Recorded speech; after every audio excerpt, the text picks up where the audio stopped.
Okay, I'm going to call the meeting to order tonight. Welcome, everyone.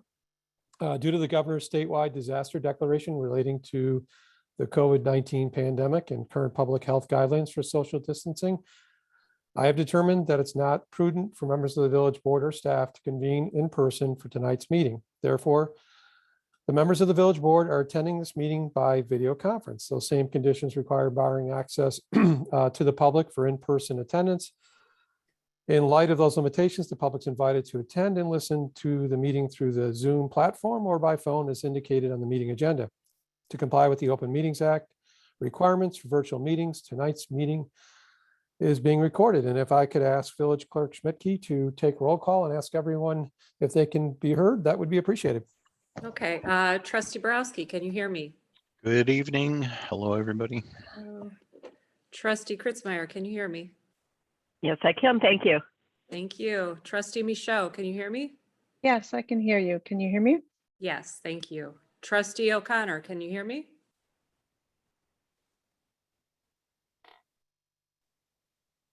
Trustee O'Connor? We cannot hear you. You're gonna have to buy a new PC.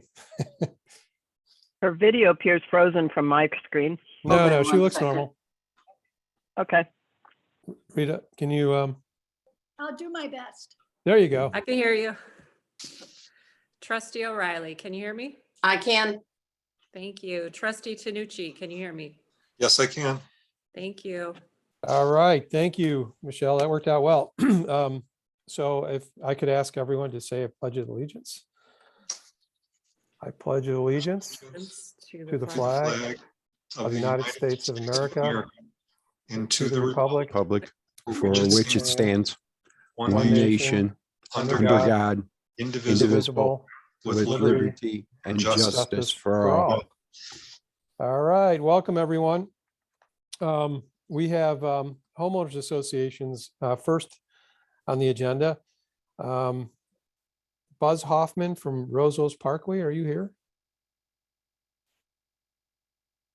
I'm Just guessing- wanted to mention, I don't believe Buzz Hoffman lives on Roses Parkway anymore.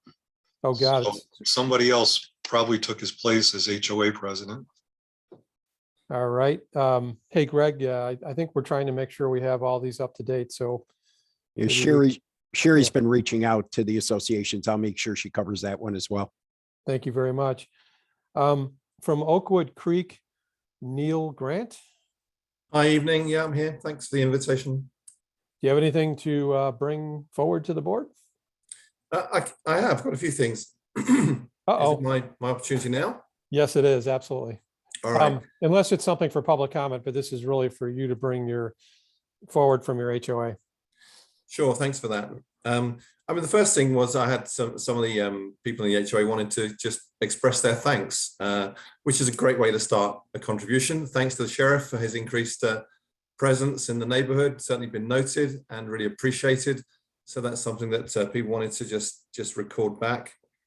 One of the things that we wouldn't mind is an update on the crime situation, having been notified of the increased break-ins in Royal Melbourne, whether there's any update on that, just to put people's minds at ease.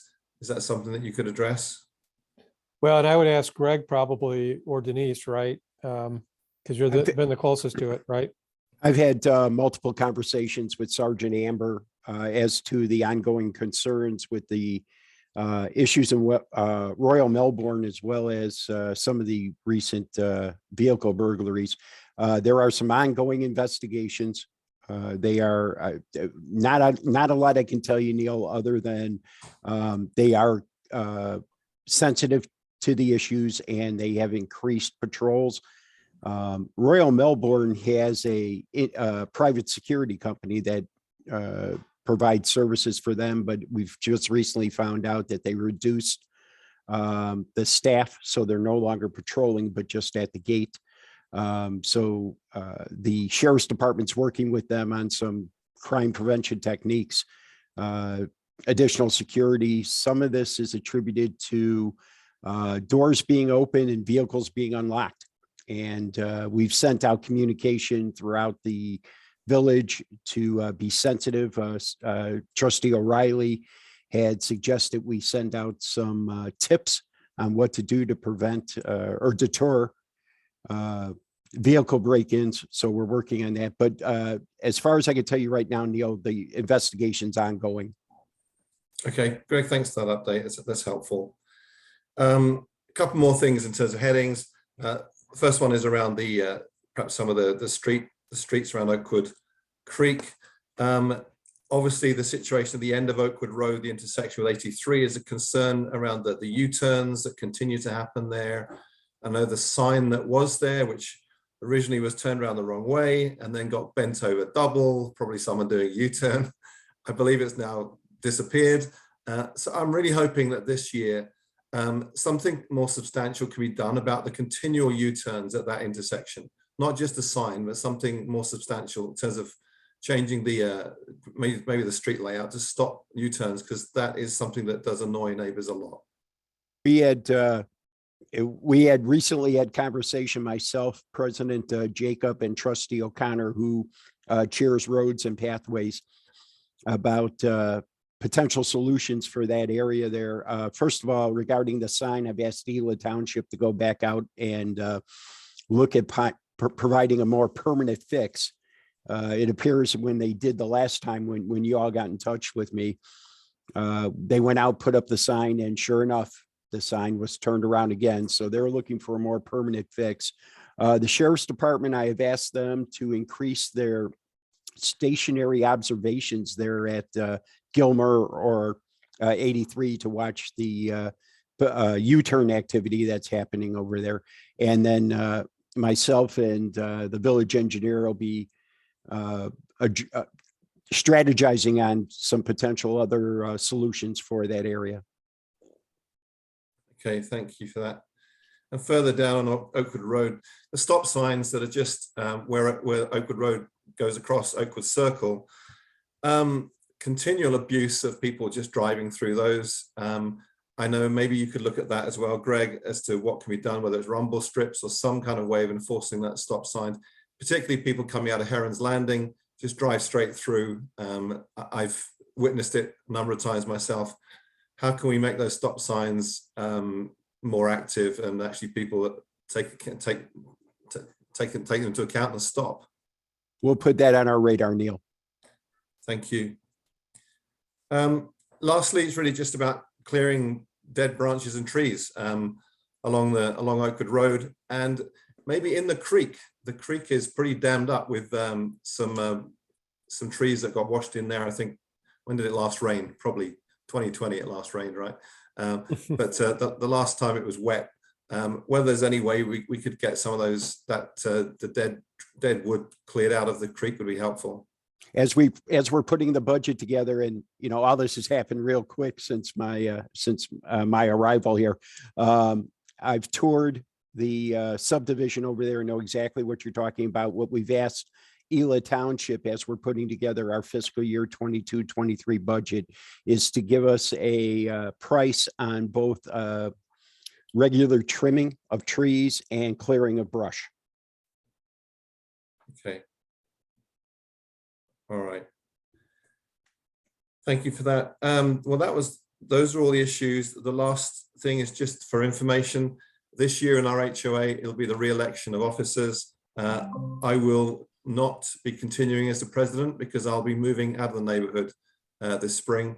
So you should expect a new face appearing later in the year. But You're staying in Illinois, or you're leaving Illinois? I am, yeah. We're only going 20 minutes away. Okay, got it. Just checking. Sorry to see you go, Neil. So I just wanted to add one more thing about the brush in the creek. Once you go beyond the Oakwood Road right of way, the creek is actually on Park District property. Yeah, I was wondering about that because we had, I thought we got a grant a number of years ago to clean that out too, or to help. Okay. Yeah, so. Well, that'll be the stuff we'll have to look at. Kent, thanks for bringing that up. Sure. Neil, thank you for volunteering and being the HOA president. And I'm sorry that you're going to be leaving. Thanks for your thanks. Appreciate it. Then we have from Edgewood Pond. Is it Amit Kumar Pilavikar, or did I say that right? Amit, are you here? All right, I take that as not. I don't see anyone on the screen. And there's no one from Edgewood, I'm guessing, right? So Edgewood Pond. All right, so then let's move to the next item on the agenda, which is public comment. I would ask that if you have a public comment item for the items on the agenda, to go ahead and bring them up now. We did get 2 written comments in advance that have been circulated to the board. And they were both in regards to the checker traffic calming solutions that we're going to discuss tonight. So I don't know if anyone has any comment and wants to discuss those items now. I have a comment. So although my name says MC Admin, I'm Mark Locascio at 1850 Checker Road.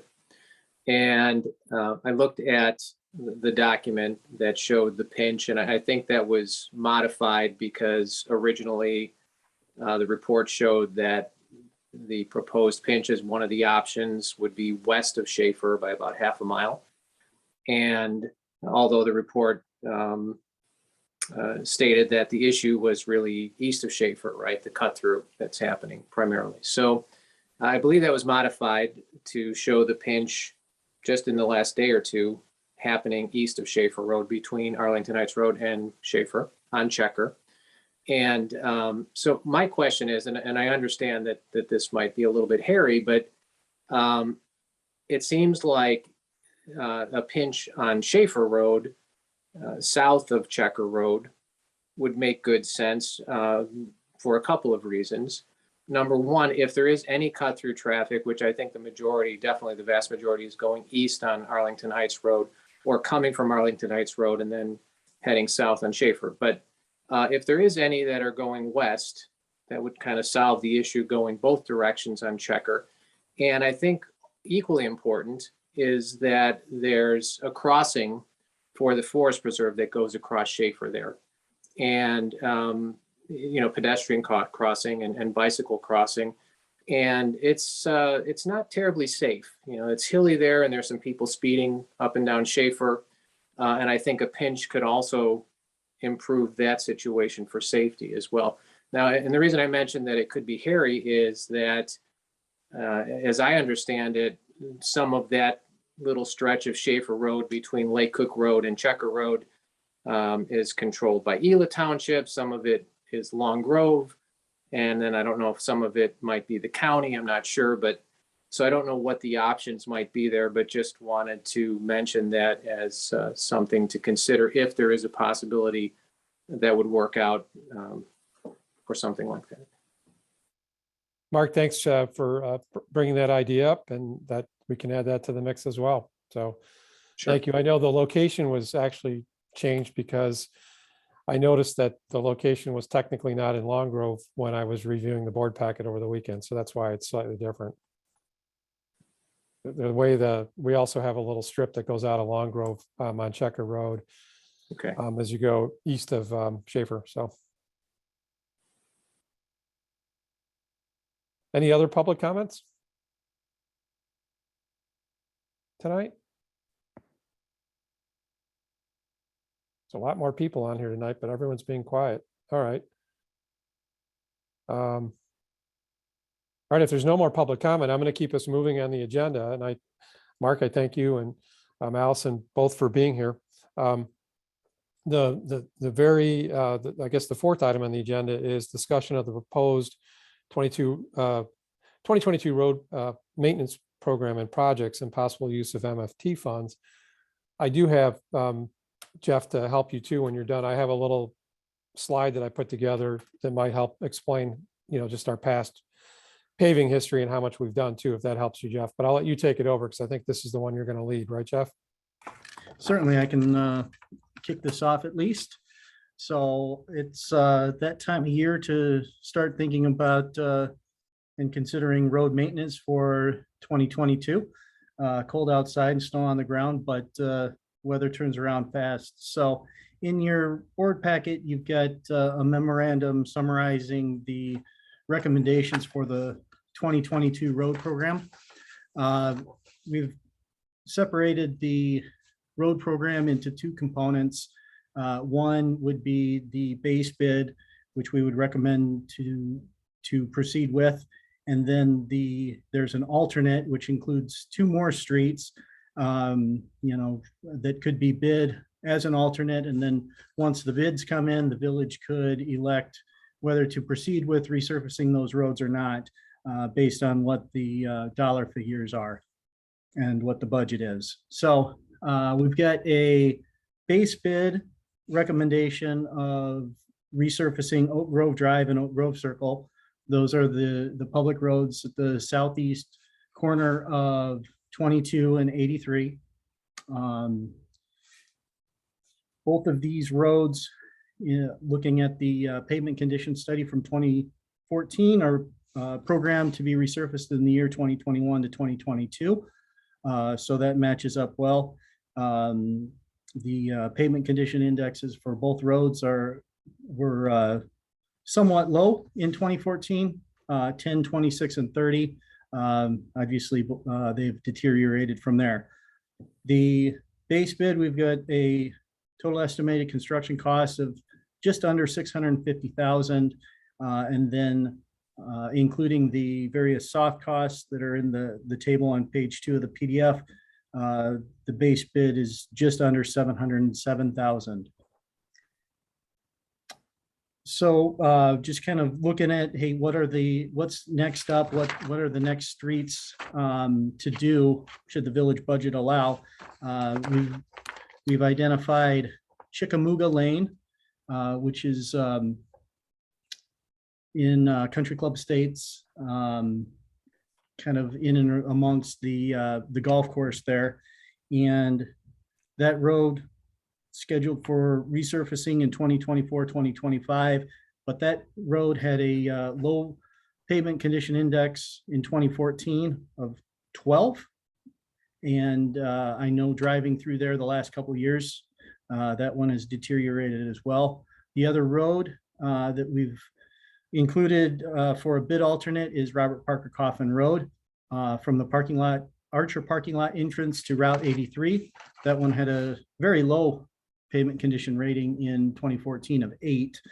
And should the village wish to pursue the repaving of that section of Robert Parker Coffin Road, there's a statement in the body of the memo that alludes to addressing a potential conflict and making sure that Robert Parker Coffin Road does not get repaved until the county completes the force main replacement project. If you can remember, last year, the county brought forth plans and in concept to replace the force main coming out of Three Lakes Drive, and that would be along Robert Parker Coffin Road. So that's still planned for a construction early this year. I don't have a definitive schedule on that, but should they move forward with that and the village wish to repave Robert Parker Coffin Road, be a great idea to include language in the contract to make sure that the two are not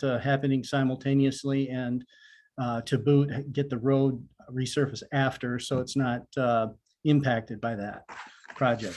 So just kind of in summary, base bid plus the alternate, I've got those costs tabulated at the bottom of table on the second page of the memo. Estimated construction cost, again, base bid plus the alternate, $1 million, $1,062,600, if I may be exact to the nearest hundredth. Soft cost just under 100,000 for a total cost of 1.16 million rounded up. So Bill, I do also have a map that shows where these roads are, just to kind of show that, but it sounds like you've also got a map that you put together. Well, so let's do this really quick if I can, because I think, and then I'll let you share if it's different, right? So what I did was to help us out here, and I was working on Sunday morning, and I came up with, let me share my desktop here. What I thought would be helpful to folks, can you see my desktop? So what I did, if you can, what I did was, I thought it might be helpful to understand what we did, we put together a 15-year road paving program, and we started it back in 2015. And what I did was kind of showed graphically how we're doing, and this red over here is what's proposed for this year. And because paving costs were down, we jumped out of the gate really quick and paved 13.4%, almost 4 miles in 2015. We followed up with over 4 miles in 2016. And we leveled out a little bit. In 2019, we had the Robert Parker Coffin Bridge, and we had Robert Parker Coffin Road. So that's why the mileage is pretty small. And so I just wanted to kind of share, what we've done. And I have, it totals to, with the proposed, we'd be at 66.1%. We have 29 miles of linear roads. Not all roads are equal, so this is not a fair assessment. But if we, over 15 years, if we wanted to get to 29 miles, we'd have to pave 1.94 miles per year, or 6.7%. Our current pace, we're at about 8.7% per year, obviously not equal if you look at this, but we've averaged about 2.53 miles. So we've paved 17.74 miles, or 61% of our roads. If we were just doing it in a linear fashion, we would only be at 13.6 and would only be at 46.7. So we're ahead of plan by about 2 years. With about 4 miles ahead of plan, and 14.4%. So I only bring this up is because right now, if we continue in the same pace, we can finish 2 years early, and we've been benefiting from the lower paving costs. And if we experience the same thing this coming year, I think Greg's going to talk about, we have $725,000 in Build Illinois MFT dollars we might be able to put towards this. So it probably behooves us to bid a base bid and then bid something extra like Jeff is proposing. And I wanted you to have this background because I thought it was really, really helpful. And then I'll flip to the next slide, because what governed everything was this road paving condition study that kind of sort of mapped out the roads. And the base bid is this right here. And I can, turn it back to you. This is the whole Oakwood Circle. But it all came out of this pavement condition study that we haven't been following exactly, but we've been kind of using it as our guide and kind of following in sort of in order on the roads to be prioritized. And it was based on a condition of the road that this study did back in, I guess it was 2014 that it was done. So I'll stop there. I just thought it was really good background information to help the discussion on what we should or shouldn't do. And I'll stop sharing. If you want to share something, Jeff, I'll let you do that. Okay, just real quick, I just have a map where the roads are, just for reference for everybody on the call. If you could enable my screen sharing. Yep. So I'm going to do, how about, there you go. Go ahead. Oh, I clicked it just a little bit too early. Did you get it? Okay. Do you see a map? I do. Okay, so as I mentioned, the base bid is Oakwood Grove and Oakwood Circle, southeast corner of 83 and 22. Those are the roads that are highlighted red. And the alternate bid is the roads in green. You got Robert Parker Coffin Road in the leads into the downtown, and then you've got Chickamauga Lane, which is east of Schaefer, south of old Route 53. I did just want to make one comment. At this point of the year, our office is always trying to get a handle on what is the bidding climate going to be like for the year. And a couple things I'll pass along. First, let me just stop sharing. First, we're hearing that there's not going to be a significant increase in construction costs this year as compared to last year.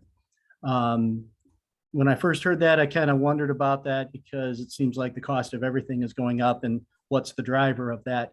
Well, the reason is there's a lot of state projects that are usually happening in the springtime of any given year. And that's not the case for 2022. So contractors are going to be, and this is what we're hearing from them, they're going to be hungry and looking for work in municipalities, local roads, and things like that. The other comment I'll make is we all look at the price of oil. Mostly we're all considerate, excuse me, of that because that impacts how much we have to pay at the pump. But for asphalt, yes, oil is a component of asphalt. That's what gives it its nice black color when you put it down. But even with the rise in the oil cost, just to step back a minute, the cost of asphalt includes several different things. Asphalt does have oil in it, but asphalt is mostly a aggregate product, got a lot of stones in it. And then also I would say and comment that, when we're looking at road paving, the cost of paving a road is, the minor cost of the asphalt, but more to the cost that drives that is the cost to manufacture it, make the mix, and then the cost to install it. So like I said, contractors can control the cost to install it, and they're looking at being what I would call hungry for local projects in early 2022. So that's why we're seeing a projected cost of $28 a square yard, which compares nicely with the cost that we're seeing last year for local road reconstruction project or resurfacing projects, excuse me. When you say $28, what was it last year? It was just over 26. Thanks. All right, Question, so Jeff? yeah, Per the paving history and the schedule, which I know we're roughly going on, there's other ones. So we've got the 2021s accounted for. There's other ones in 2022, but you're recommending Chickamauga and the other part of Robert Parker Coffin. Can you talk about that trade-off, please? Okay, so yeah, we were considering, what would that additional bid be? I'll start with, say, for example, Chickamauga, because there's been past discussions of, doing Sumter. And, I always like to do a whole subdivision if I could at the same time, but, it gets a little bit rich doing Sumter and Chickamauga. So looking at the pavement conditions, you had pavement condition Chickamauga 12, Sumter was 19. That was one consideration. The other thing was doing Chickamauga is kind of I would say a side street, if you will, to Sumter. And so when the village comes back and would do Sumter later, you don't have to travel over Chickamauga to do it. So that was thought process there. I know there's a number of other roads that are in the program and been talked about. Creekside, Arrowhead, and Tribal Court. They're all coming up on the program. Again, Those are the ones ones I meant, because those are the ones that say 2022, but you've put others ahead of that, and that's why I was curious. Yeah, and I was looking at the pavement condition assessment, Creekside, Arrowhead, and Tribal. You've got 25, 33, and 34 on those. So I think, choosing those roads that are in worse condition, lower number, is easily justified from that metric. Okay. Does that mean, should we revise this plan? well, there was a discussion about redoing it, but then we'd have to pay for it. So I think what we've been doing all along, and Rita, you can pipe in there too, because you've had the roads now for 4 years, has been trying to follow it. And, depending on where the location is or even some, manual physical inspection, you might prioritize one over the other, but this was done, whatever it is now, 7, 8 years ago. I'm sorry, must not have communicated. I don't mean redo the evaluation. I mean redo the schedule. That's just that's a different thing. Oh, I see. I mean, I guess we could ask them to redo it, but I mean, you're getting out. Yeah, I mean, you're getting down to the 7 or, it's really Jeff, if you want to do that, I suppose, right? Yeah, Okay, and I'm just, If I'm understanding Ann, so Creekside isn't going to get done this year. Change the date to the 2023? pretty much. I mean, if that's the plan, then just like, let's make this consistent so it communicates the same story. So yes, thank you, Bobby. So yeah, in the one-page summary capital improvement plan, if everybody remembers that document, that's the document where, we adjust and it reflects, where does a road get slotted in based on, the years ahead, if you will, that we are in the road program. And let's see, the last time this was updated, it's about 15 months ago, but that was when we had Cuba Road in the year 2020. Oak Hills was 21. Chickamauga, Creekside, Arrowhead, Tribal were 2022, and then Sumter and Three Lakes after that.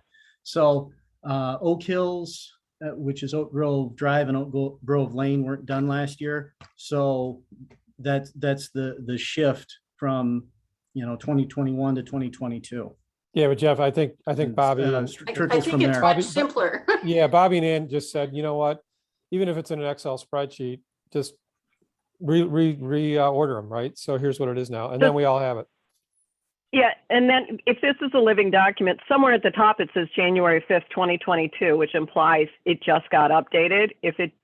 I'm just saying, if this is a living document, it's out on our public, for today's meeting and elsewhere. Let's make it all consistent, please, with whatever decision we make. Well, if my neighbors see this chart and they think they're going to get their road improved this year, but they're not, maybe we should say 2023. Yeah, good point. That's what I said. Then it's a consistent story. Yes, yes.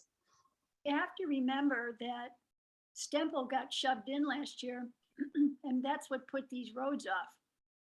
So Oak Grove and Oak Creek were supposed to have been done last year. They got put off because we put the money into Stemple. So Stemple wasn't really it. I thought well, Robert, we did Cuba and Kruger, right? So it was Kruger. correct. Okay. Yeah. But a major project nonetheless. And that was Sure. That was with everybody's knowledge. The condition of the roads that we are looking at now are of the roads on the schedule, they are the worst condition. So we're trying to, you got a 23 up on Creekside, and while it doesn't look super pretty, that's much better than an 8. So it's hard to justify sticking to the schedule. It's a 2022, 2023 schedule. If not this year, next year, and maybe that should be reflected as well. Yeah, that's all I'm saying is your knowledgeable, Jeff's knowledgeable recommendation is that here's the sequence. Please, let's just update this so that we all have the same, here's what we're working on now and here's what we plan later. That's all. Yep. No, understood that. Yeah, that document does need to be updated. Hey, Jeff, does it make sense to update the PCI rating category as well? I mean, once it's repaved, it's no longer serious, right? We had just like blank it out or something, or delete it or something. Yeah, they're Good point. yeah, reset back to 100 after they're resurfaced. Right. You guys are just talking about the Excel spreadsheet, right? Right. Yes. Okay. Yes. Yeah. Yeah, but I mean, this is what I use at least just to sort of say, oh, where are we? Yeah, I know. And by the way, I'm the one that started that whole thing back 7 years ago. So that's what I use to track how we're doing against our paving plan.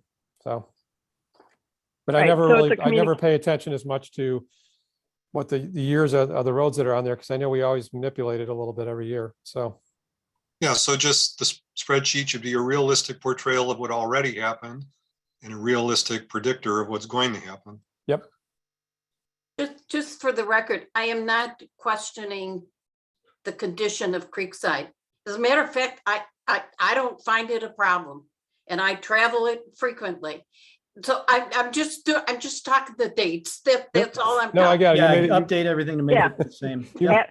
As a Understood. communication vehicle, because Yes. that's, like it or not, that's what this is. Yes.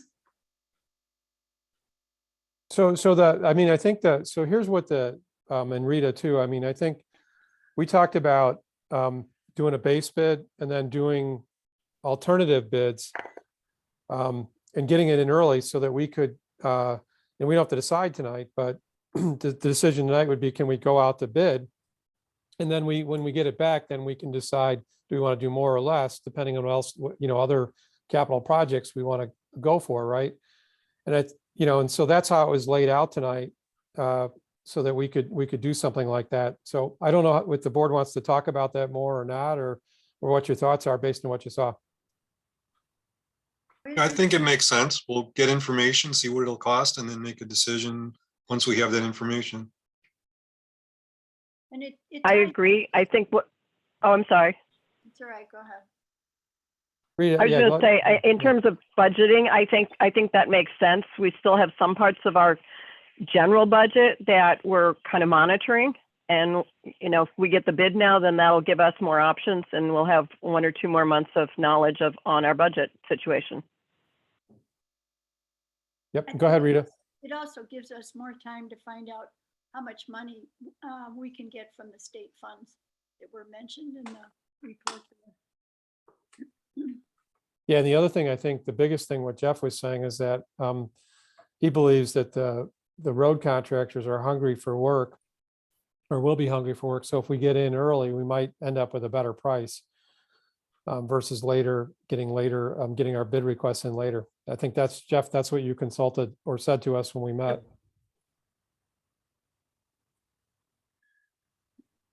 Okay, So I guess the only thing I would add in here is there's a procedural thing that we need to consider. If this project is going to be fully, partly, partially funded with either motor fuel tax or Rebuild Illinois bond funds, I need to know that now so that I can get the proper approvals for the resolution, commitment from the village to spend money approved by IDOT, and then also the project approved by IDOT. We're projecting, we did a look at some budget numbers today, myself and Denise and Jeff, and we're projecting that between the fund balance going into fiscal year 22 and 23, along with the anticipated revenues on motor fuel tax, as well as the allotted funds for Rebuild Illinois, that we will exceed the base bid number of 706. I think it was 706, Jeff, you had there. Yeah, $706,000. And then we're looking at additional sources of revenue where we think that our fund balance may exceed to absorb the $400,000+ in the alternate bid. But as far as the primary bid, our projection is we're certainly going to have enough funds to cover that. Again, by using MFT as well as Rebuild Illinois dollars. Chris, are you talking? Oh, no. Okay, got it. So I guess the question is, Jeff, what do you need from us tonight? I mean, if we have this funding that we can use, and it's, you said close to $725,000, right? Yes. Shouldn't we look at using that first? Wouldn't that be the logical way to go? Correct? Yes. What are the restrictions though that in using this money? Is there, and you said that we have to know that up front for approvals. Okay, so to use MFT money, motor fuel tax, and the Rebuild Illinois money, the village will need to pass a resolution that says, hey, we want to spend money for this purpose, to resurface, these roads. And then what happens is that goes to IDOT. IDOT approves it. And now that's only IDOT's approval for the village to spend that money. Even at that point, even after a resolution's passed and IDOT approves it, it's not committing you, the village to spend any of that money. It's just the upfront approval that you can spend that money, because IDOT will look at the accounts and make sure all the math is right and things of that nature. So What happens first? So I will, so for the You go out next. to bid first? No, so the first step would be a resolution that, the village is wanting to spend $725,000 on these roads. So I'll put that together and bring it to the next board meeting, if I'm understanding the discussion correctly. And then we'll get that passed. We'll get all the other approvals from IDOT, get bids probably late February, maybe early March.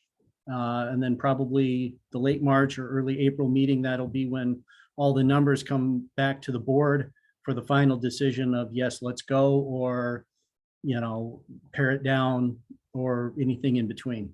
And the alternate bid is irrelevant to those dollars. That's coming from another pool of money.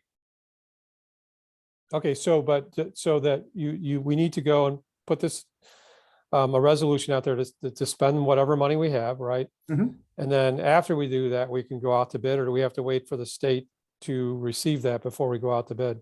The state has to approve that resolution. They also need to approve the project manual for the project. That's why even if approving that resolution at the next board meeting, February, I don't have the date in front of me, we won't see bids until probably early to mid-March Okay, because of that. Yep. so what do you need from the board tonight to do that resolution? Do we need to go around and do a brief roll call, or? I think it's just direction to go ahead and Yeah, put the just direction, resolution yep. together. All right, anyone against or object to what Jeff's going to do? No, All right, And just Rita, for you good with- clarity, the resolution will be coming back to the board for formal consideration. yeah, but at the The next next meeting. Yep. At the next meeting, right. And then as far as the roads that we're talking about, the grouping of the base bid and then the options, is everyone good with that right now, or do you want to look at anything else? I'm good with it. I'm just wondering if we could do any of it simultaneously, like in anticipation of resolution being passed in 2 weeks. Is it possible to have everything ready to go so that we don't lose 2 weeks at a time? I Jeff, think you may- that's Jeff. I think that's Jeff putting together the paperwork that needs to be taken care of. Right. Yeah.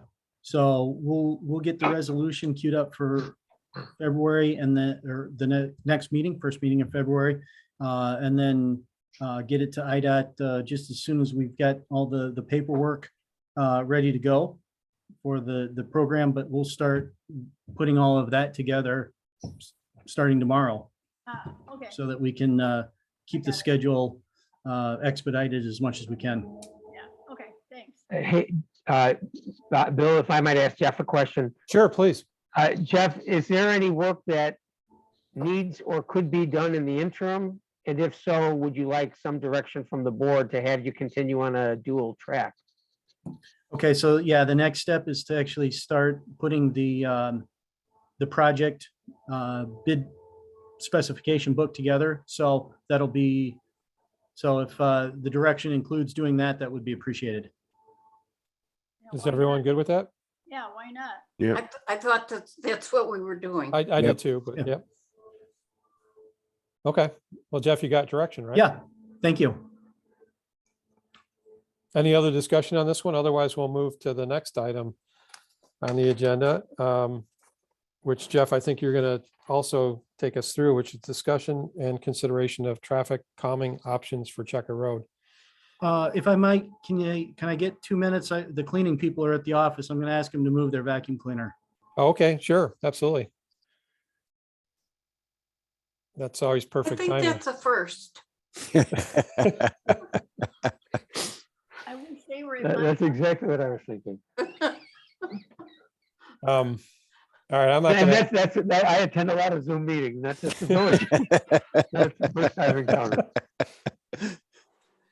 so I guess he's in what, Vernon Hills there, right? I don't know. All right, you're back. All right, sorry about that. I don't know how much of the vacuum noise would go through the speakers, but I know I would hear it, and from my end, I would start to get a little bit annoyed, but thank you. No So worries. Do the you want to next start item- out before you What's go that? into this? But do you want me to enable you to share things again? Are you good? Are you gonna? Ann asked me if I could bring up a Google map too, so I did that as well. So whatever you need, let me know. Okay. I'll let you okay. lead, but yeah. Perfect. Perfect. That'll work.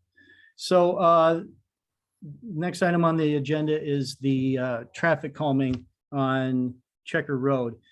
We've had a number of discussions over the last few years about the cut through concern and the vehicle speed on Schaefer and Checker. We've actually had traffic counts and speed studies done here a couple of years ago to confirm that. So, you know, it's a known problem with the speed. We had cars going very fast, over 75 miles an hour, if I remember right, on Schaefer was the speed study there. And then, you know, we've also had a lot of dialogue and conversation about traffic safety concerns from the standpoint of buses being stopped and, you know, motor vehicles, you know, becoming annoyed maybe, or at any rate, passing those stopped school buses. So certainly a safety concern. So, so before you tonight is, you know, kind of a culmination and a summary of, you know, what options are there out there to address this. So our office looked at several different options to address this kind of two-prong issue that's out there, which is, you know, both the traffic speed and the traffic volume. The first thing, and we've talked about it before, is what's called a choker. It narrows the pavement to the width that a single vehicle can pass through the choker at any point in time. So that, and this would probably be a good point, Bill, if you've got the choker exhibit. If you could share that would be good, just so I can narrate it and, you know, use the picture being the 1,000 words that I don't say. Okay, I will do that right now. I will bring it up and let me share my desktop. And I think I need to try to make this bigger, right? Is that, can you see that now? Oh, I gotta hit the share button one more time. Here we go. How about that? Here we go. Yep, that works. Okay, so Checker Road right now is 22 feet wide, and a choker would be installation of curb and gutter to narrow the opening width of that to 18 feet, back of curb to back of curb. So this is much like the single lane crossing of the creek and on Long Grove Road at the municipal boundary between Long Grove and Killdeer. Killdeer's also got something similar on Cuba Road, which is just west of North Kruger Road.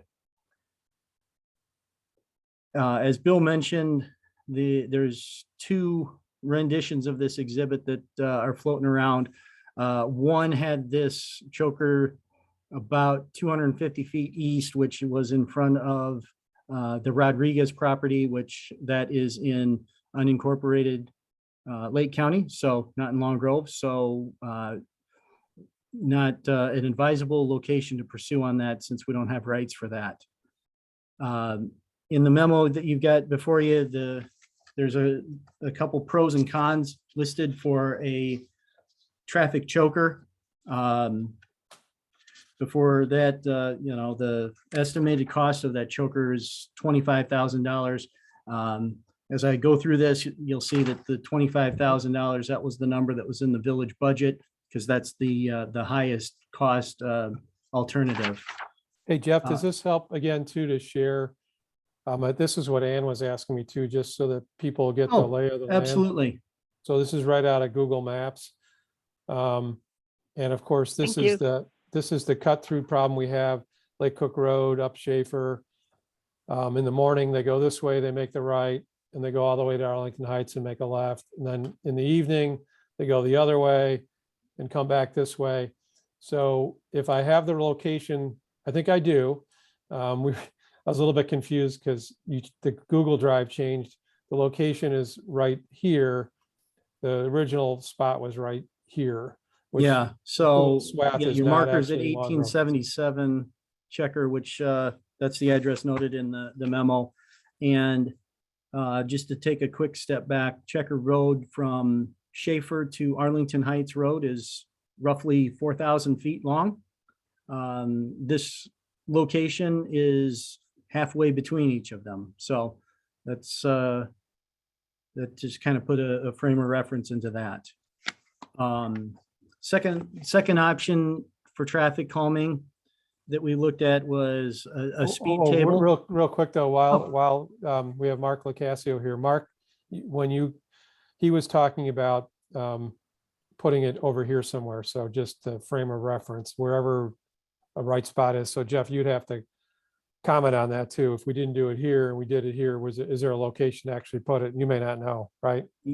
Okay, yeah, I now that you got the map up, good time to note the Village of Long Grove jurisdiction ownership of Schaefer Road starts just south of Richmond Lane and goes north up to Checker.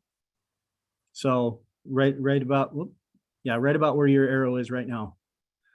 Those portions south of there, majority of that is owned and maintained by Vernon Township. There is a little sliver that is owned by Long Grove right next to the residence. That's just little down Right here. right there. Yep. Yeah. There's those two trail crossings. One right, I'll call it above the S. So, you know, that in my mind, just hearing Mark's comments, that would be a good consideration location for it, a choker. That portion of Schaefer Road is owned and maintained by the township, so coordination would need to be had with them for that. If I'm not mistaken, the suggestion was for a second choker on Schaefer. Bill, can you please keep the same view? Sure, whatever. I'll be glad to. I'm messing you That's guys me, up. at least. All right, how far do you want me to do it? Right there? So we Okay. can see Checker and Schaefer. Yep, there you go. Can you see it? If I could just interject real quick, my comment was not for a second choker. It was just considering moving a pincher choker to Schaefer Road in lieu of putting it on Checker Road. Thanks, Mark, for clarifying. Sure. Yeah. So, yeah, Checker Road owned and maintained by the village, so they have jurisdiction and the rights to install any traffic calming measure. So getting back to the memo, the second thing that we looked at was a speed table. A speed table is on the road, the full width of the road. As you go across it, you've got a slight incline over the horizontal distance, 10 feet, a flat top for about 10 feet, and then you go down. So this is a very intricate thing. It sounds, I'm simplifying it for the discussion, but it's very intricate as far as the design and the construction. Thus the $15,000 price tag that's in the memo. So the speed table, you know, it would address speed. It's a difference in road surface texture. You know, you're going up, you get the sensation going across and then going down that tends to impact the driver's speed anytime that there's a elevation change like that. But in our experience and studies out there, you know, that would do probably little for the traffic volume and the cut through. The next thing is a speed hump. Jeff, could you say that again? it would do little or Yes. nothing? Yeah, little to nothing. Yeah, there's no published guidance that says, hey, use a speed table to control traffic volume. It's a speed traffic calming measure. Thanks. The next thing is a speed hump. Let the speed table, the gradual up, got a level, go down. The speed hump is much more abrupt. It is not a speed bump. The speed bump is those things that you go over and the back end of your car feels like it's gonna fly off the road. A speed hump is a little more gradual than that. You've got, going up about 3 or 4 inches over a distance of about 10 feet, no flat area, and then you go right back down. That similar to the speed table, since, drivers are going over and changing their vertical experience over that speed hump, they're going to slow down. The speed hump, they would slow down much more than a speed table because it's, like I said, much more abrupt. From that, it would address the speed, certainly. You're probably also getting into addressing some of the volume because as the more a vehicle has to slow down for a traffic calming measure, that has the inverse effect that, hey, if you're going to have to slow down, your cut through is no longer as desirable. So you're going to start seeking other ways around that. Speed hump, putting one of those in on a permanent basis, $7,500. There are temporary options, which are, rubber options out there for that, which are less than $4,000. So just as a frame of reference on that. We did not analyze a speed bump. Checker Road is a collector street, and guidance from IDOT, FHWA, and MBTCD. If you're a collector road, a speed bump is not the traffic calming measure to use. Opens up a can of worms that you don't want to experience, if you know what I mean. So the next thing, a couple other options that are traffic calming, but not anything physical in the roadway itself. Options are increasing the speed monitoring, like putting, increased traffic sheriff patrols, and then putting radar signs mounted to a sign on the side of the road that says, hey, here's how fast you're going. And then we've all seen them. And if you're going too fast, it doesn't tell you your speed, it tells you to slow down. So those are options. Those are somewhat effective when they're there. Most of the time, those are the things that are moved around. So they've got an impact on driver behavior while they're there. But as soon as they're removed, that radar sign, drivers tend to revert back to their, pardon the expression, their older ways and their former habits. There's options, increasing signage and pavement markings to address vehicle speed.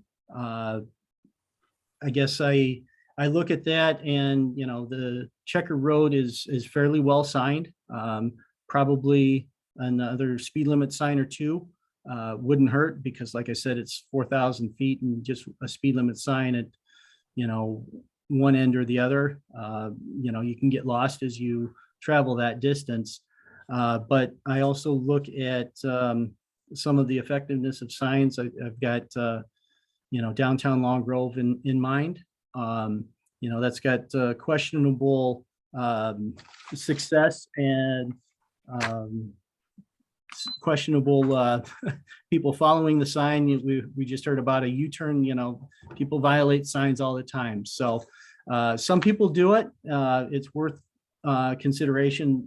That one is a very low cost thing, but as you spend less money on a traffic calming like signage, the impact, the effectiveness, decreases as well in my mind. So those are some of the options that we looked at. Like I said, we had the exhibit showing the choker. That's probably the one that's most difficult to visualize without an image. But if you ask me what would address the two-prong thing, the vehicle speed and volume, I would point to the traffic choker. You've got the roadway narrowing, so you would have to slow down, but more to the point, you've got a stop sign on each side forcing cars to stop, because like I said, that narrows the roadway width. Only one car can get through. So for safety reasons, you need to put a stop sign on each side, alternate stops, much like I said, the Long Grove Road, Cuba Road, and even to another extent, the covered bridge downtown would be an example of how that would work. So that's some of the options that we looked at to address that issue. With that, I'm sure there's a lot of other discussion to be had. So Yeah, we can I do Mr. one? President, if I could interject something real quick. First of all, the clerk received 2 sets of written comments related to this, and they are posted on the transparency portion of the website. One from Mr. Goldberg and one from Mr. Krupa. I just want to make sure that's entered into the minutes. Also, I asked the village attorney with concerns related to stop signs, and I don't know, Vic, do you want to discuss that?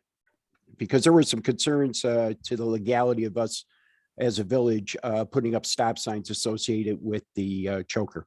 Yeah, the village has the authority to do this. This is a local road. And in preliminary conversations with Jeff, it appears that this meets one of the appropriate warrants for a stop sign. So there's no real concern about it. There's a policy question to be had, but not a material legal question to be concerned about. Thanks, Vic. Yep, thanks, Greg. That's actually what I was going to bring up. So thank you for doing that. Maybe we can go, go around the board.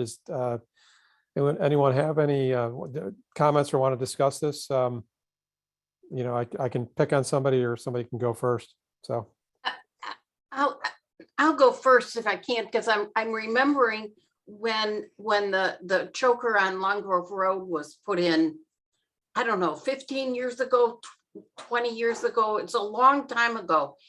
And it was controversial at the time, but what made it effective was pretty much every time you drove, there was a cop. So it was kind of a training session for probably a year of learning that you had to stop, you had to give way to the alternate traffic. It did slow you down because there was a cop there all the time. I live a block from there. We were here before the choker and since. I can't hear. We have been here. I live 2 blocks from it. I know. We've been here for 30 years, before the choker and after. I never see cops there. Never saw them in the beginning. But I'm not saying you didn't. I just have no memory of it. Oh, I'm not saying they're there now. No. I know. The first year. Okay. Bobby got a ticket. Come on, Rita. Just kidding. I did. Oh, I was joking. I did. I don't know that it's necessary, but whatever. I was joking. Uh-oh. Oops. I know that the traffic on Long Grove Road that's posted at 25 is daily, multiple times over 45 and 50 miles an hour on that road. So, and that's through Killdeer. But that's I was going to say, that's I go slowly because I know the Killdeer police enforce a lot. Right. Not as often as it could happen. So, But that's irrelevant. We're not discussing that tonight. So. Well, My Rita, question on this, yeah, go ahead. why, this is the most expensive of the options, and from your discussion, Jeff, it sounds like it's, nothing's perfect. There is no silver bullet. But in your written comments, you also say you really don't have any evidence that it works. So can you talk about that bullet point there? So, the bullet point is, there's no written studies that say, hey, the choker is going to reduce speed and reduce traffic volume. There is studies that, say that a choker, even if you don't have a stop sign, does slow somebody down. Much like a previous comment, no two chokers are the same. And there's actually chokers that don't have a stop sign. But just by way of narrowing the pavement, it does slow people down. I drive through Killdeer and Long Grove regularly. I got a transportation staff that is designed and seen these used all over the county and the Collier County area. They have seen these be effective for the intended use here, which is the traffic speed and volume. I've talked to colleagues that I don't work for as well, just to get their input on this. So everybody has said that this will address the two-pronged thing that you've got, the volume and the speed. So if I could, well, go ahead. And No, finish. go ahead. Or Rep. Abbey, sorry. I was going to say, let's look at this specific case. Why are people avoiding the intersection of Lake Cook and Arlington Heights Road and instead going down Schaefer and Checker? And I believe the reason is they feel they can have a faster commute taking the shortcut instead of waiting at that intersection. So if you agree, then would we not have to make the commute longer, or at least equally as long, on the shortcut as compared with going through the major intersection? And if so, I don't think this choker is going to add enough of a delay to anybody's commute to make them decide to go all the way to Lake Cook and Arlington Heights Road. It's going to slow their commute, but not enough to make that shortcut less desirable than to stay on the main roads. So that's number one. And then number two, as far as speed, it's going to slow people down at the choker, but it's going to do nothing to slow them down on either side of it. Especially if it's on Checker, it's not going to slow them down on Schaefer, or frankly, during most of the 4,000 feet of Checker, other than right at the choker. So it seems like in this particular application, where traffic is trying to avoid a bad intersection, this will neither dissuade them from the shortcut and make them want to go to the intersection instead, nor will it slow them down anywhere other than at the location of the choker. But wouldn't they, in theory, wouldn't they be less likely if they knew they were going to have a slowdown and a backup on Checker to take Checker because of the fact that they know they're going to be delayed there? So it depends on how much of a delay. What I'm saying is, if you can make the delay on the shortcut equal to or longer than the delay at the intersection, then yeah, they'll go through the intersection. But, if right now, I'm just going to throw numbers out. If right now they're saving 5 minutes by going through the shortcut, and after the choker, they'll save 3 minutes, they're still better off than going through the major intersection. Yeah, but I think to really answer, for you to answer that question, it might help you. It helped me.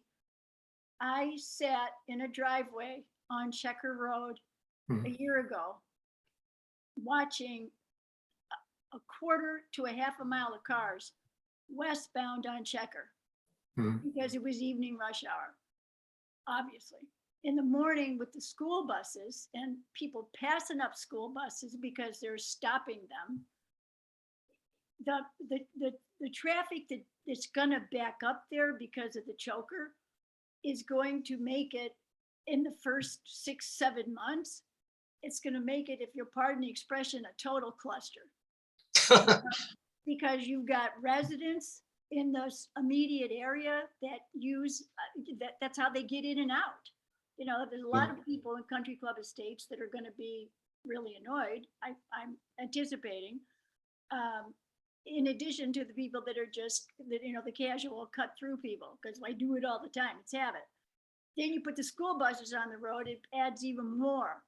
But initially, it's gonna be horrible. I noticed when there is a backup on Rand Road due to an accident, there is a ton of vehicles piled up on Long Grove Road just to avoid it. So the people, there's the perception.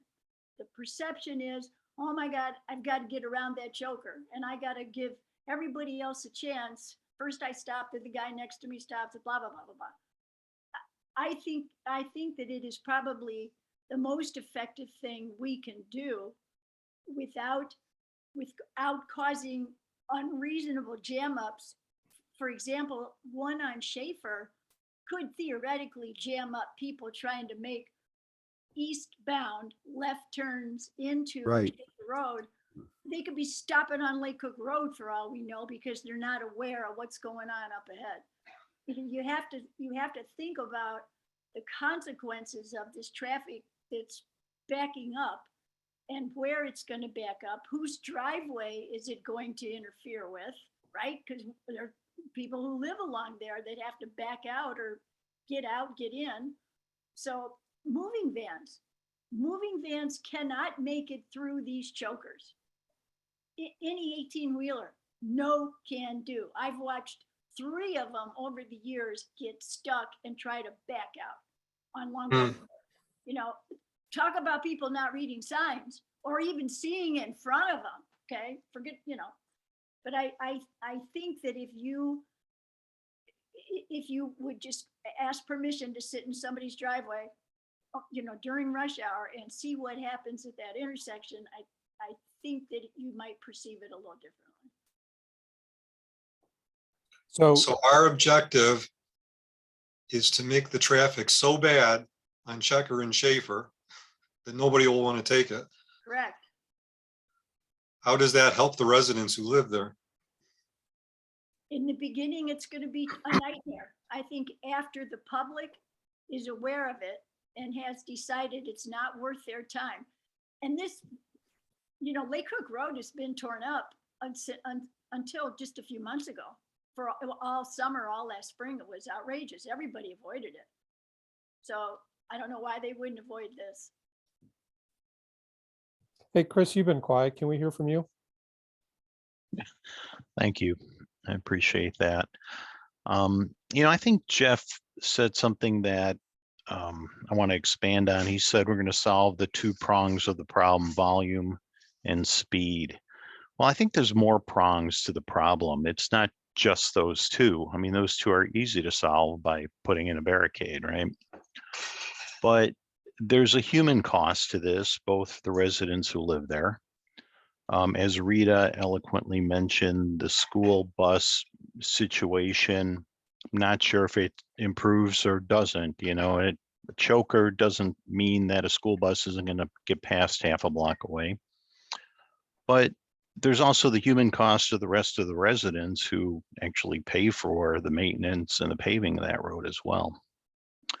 So, you know, I think we're not trying to solve 2 prongs, we're trying to solve many prongs. And that's when I think this whole thing gets very complicated. And I don't think anything's changed since the time that we had a lot of detailed discussion with the community group that Allison and Mark put together before. Same problems exist. Nothing's really changed. The intersection of 53 and Lake Cook, Arlington Heights and Lake Cook is terrible and it needs to be improved. So, you know, I really am not in favor of choking a road that the residents of Long Grove pay for and maintain. I just think it's going to create more problems to the east, out to the west. It's going to create more. To me, it's just not something I want to support. I just think there's got to be a better way. You know, turning a making it miserable for people who pay for that road to use it, I think is just, is also very, very difficult for me to do. All right, Chris, thanks for your comments. Jenny, you haven't said anything yet. Do you want to weigh in? Sure. So I have driven the road a couple times and I realized these are just little snapshots. I haven't done a read and sat in somebody's driveway.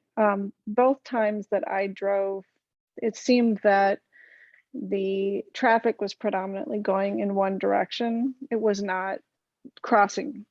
And when I go to Long Grove Road and I see that there's no alternative traffic coming to that choker, people fly through the stop sign, and it is not an efficient way of controlling the traffic. And if you've got a consistent flow of traffic in one direction without cross traffic, I think people are going to blow through it just because people don't stop.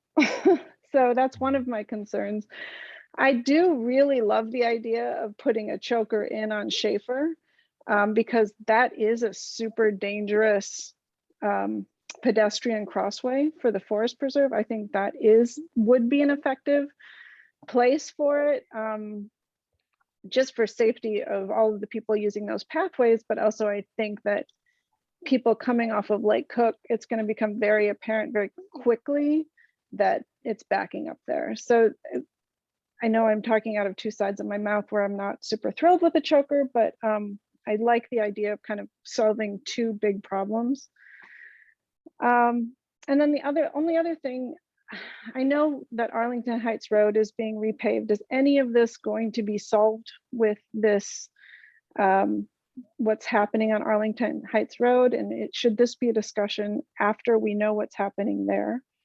So those are just I'm really on the fence with this. I know it's a problem, but I have concerns. So, Hey, Greg, can you answer the Arlington Heights Road thing? Because it's not impacting the intersection, right? At this time. That's correct. Yeah, So yeah, they're talking. I had a meeting with LC Dot earlier this week, and as everybody knows on the board through the communication from staff, is that Thursday is that planning workshop for the Arlington Heights project that's open to the public. President Jacob and Trustee O'Connor were adamant that I make sure that Lake County DOT was aware that we didn't want to see this plan for channelization where they were going to have a turning lane onto Checker Road. Make sure that they understood that we were having significant traffic problems there. They had initial conversation. They didn't seem to have a big idea that, we were having huge problems on Checker. So I communicated that to them. And then, we had talked, President Jacob asked me to contact Jeff and talk about a potential of signage that would be on Arlington Heights Road, prohibiting turns on Checker. We don't know where that would go. But yeah, there's nothing indicating that there is going to be any relief right now for traffic going to Checker Road with this project. Well, in the letter that they sent, they specifically said, we have no intentions of widening any part of this intersection, meaning It's all paving.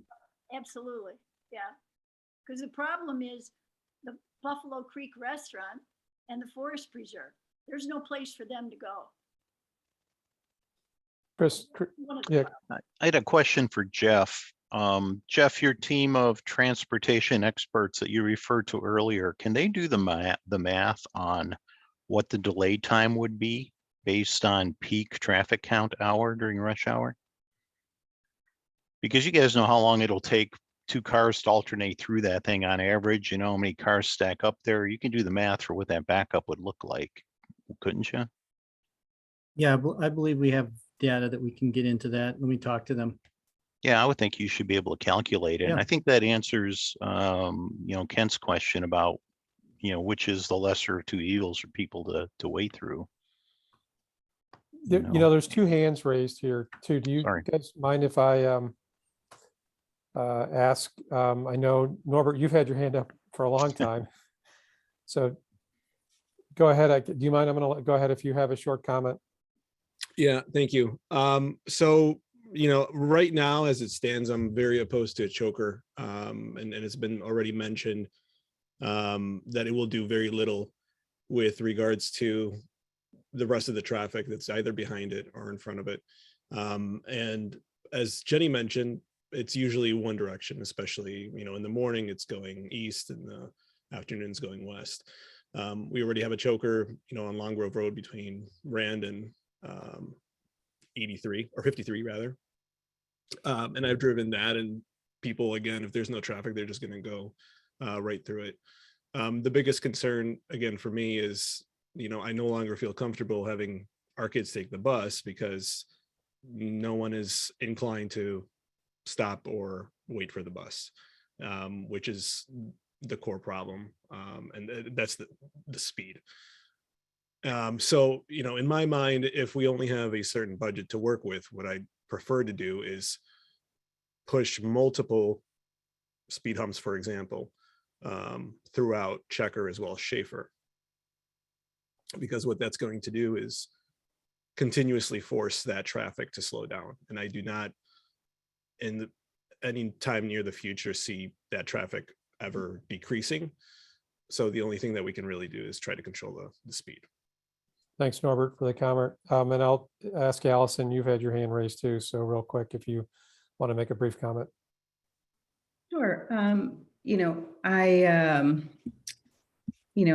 It's interesting how many differences of opinions there is on the same subject. And while I do think it would be a temporary, to quote Rita, temporary cluster, it would certainly deter people in the future from using that. I do think that, people do want to race through there. And if they have to stop at a stop sign halfway down the road and wait for the next car to pass and then continue on, then they have to meet another stop sign or a stoplight, depending on the direction they have to go. I do think that it will deter some drivers and they will wind up taking the light. Plus, they are planning on, making the changes at the intersection to make that more drivable in the future. So it would, I think, in the future be a less likely option. I think we've got some habits there. I also think we have the issue of people using Google Maps and Waze and using these as an alternate route from the main route. So they're getting suggestions from their maps to go these ways. And I don't know if there's anything we can do to mark these roads as, same thing with the bridge. I'm just going to throw that out there too. That's how this keeps happening with the trucks, right? But what I can say mostly, I am in favor of a pinch. Quite frankly, I'm in favor of a pinch on both Checker and Schaefer. But I think we need to take some action on this because it's been sitting for a long time. The board has heard this matter over and over. It sounds like we've got some very good solutions at this point. And I think it's time to take some action and find a solution. And for me, I'm in favor of the choke. I know that the other routes in Buffalo Grove or in Long Grove that I take that have a pinch like that or a choke. I don't know if I'm the only person that follows the law, but yeah, I stop at the stop sign and I wait my turn and then I go, and it does slow things down. And I think what would happen on Checker or Schaefer is that the cars would back up enough that, could it temporarily affect the residents? Maybe, but there's really not that many driveways on either of those roads or, it's very rural there. So, which is part of why this is a problem. I think it would be a very temporary inconvenience, if any, but if anything, it might help people, drivers that are used to cutting through, choose the other route. So. Thanks, Allison, for your comments. If I can pull this back to the board, then discussion. So this is like our first read tonight. And I just kind of would like to hear from the board where you want to go, after this discussion. Could I ask Jeff one question? When was the last traffic count done on Checker? I believe it was 2016. Okay, I'm wondering if, because of COVID and the changes, has there been a decrease in traffic? Or I could ask the neighbors. Is there less traffic on Checker now than there was 2 years ago? Allison, go I can ahead. answer that. Yeah. Temporarily, it did slow down during the pandemic, but we're back to the same situation we were in before. So it has picked back up, and it's the problem's presenting itself again, and that's probably why we're having this meeting again tonight. Okay, thanks. Okay. Thank you. If I could add just very, very quickly, I drove Checker today because when Jeff and I chatted, he mentioned that just immediately west of the llama farm would be a good spot for the choker. And I said, whoa, that's kind of far off. That gives them, you can get a head start from the llama farm up to Schaefer. You know, you could hit 55, 60 easily. And we ultimately came to the two conclusions. Before I drove the road, we did conclude that only if we put 6 or 7 of these puppies along that road are you going to get speed reduced. The practical dilemma after I drove the road was to not impact people's driveways, to not put a choker and stopping cars in front of somebody's front door. I found only 2 places where it could go. Just west of the llama farm, as Bill pointed out. And then if you pull up the map, there are 2 houses on the north side that both have the huge hedgerows in front of their homes that would accommodate a choker and not necessarily disturb their peacefulness.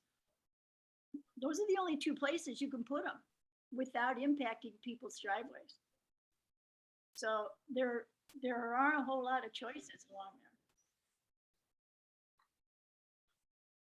there. Thanks, Rita. Anybody else from the board here? Ann, you've been quiet.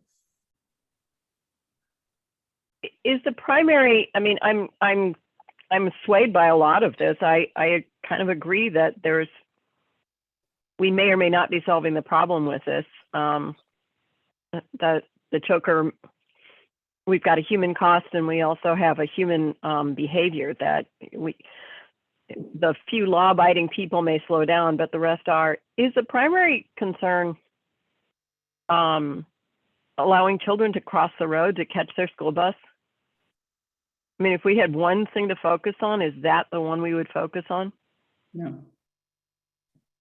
Let's Yes, see. no. Allison No. has her hand up, and so. does No, I mean, everybody this is an else. area where we've got forest preserve on both Checker and Schaefer that the neighbors want to use.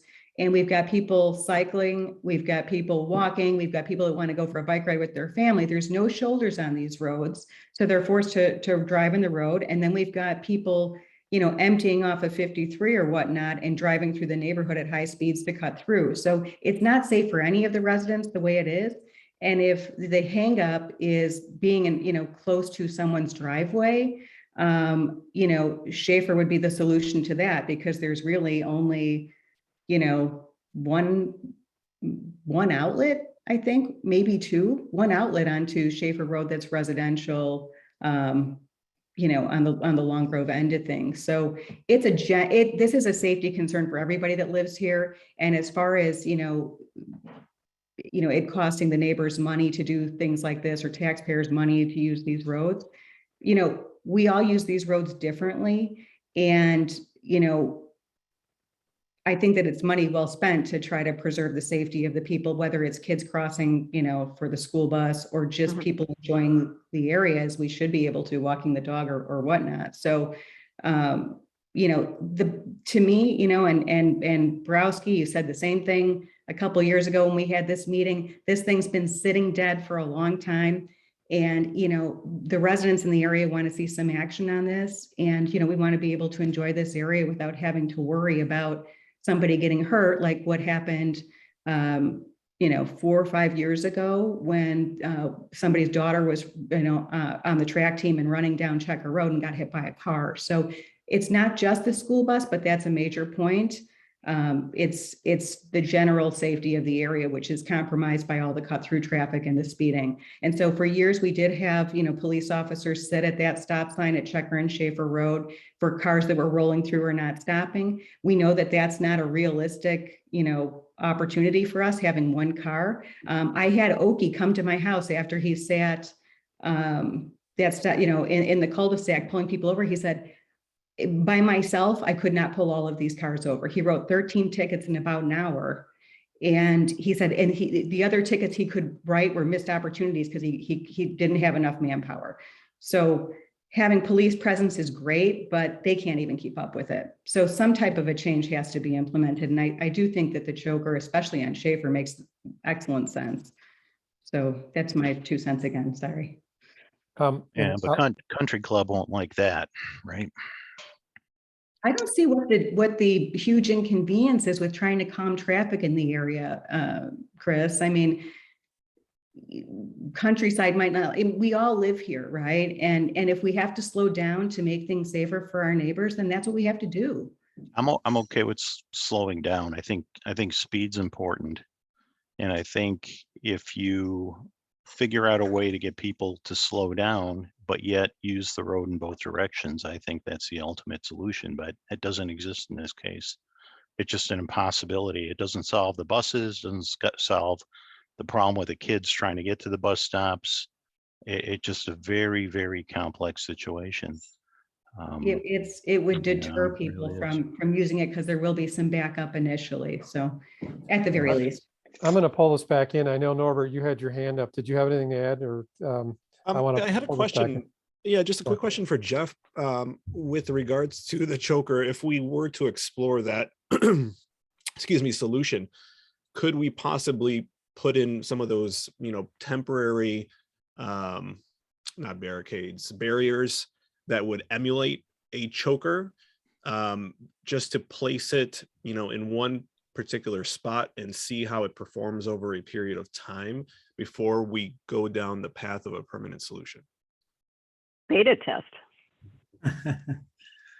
I guess just thinking about that, Norbert, you say a barricade, and I think, the ones with the yellow or the white with the orange tape, if the village wanted to consider, I would suggest a beta test, if you will. I would consider something similar to what was at the covered bridge when it was uncovered, which is, like temporary water-filled jersey barriers, and those were used to funnel traffic to the running plates.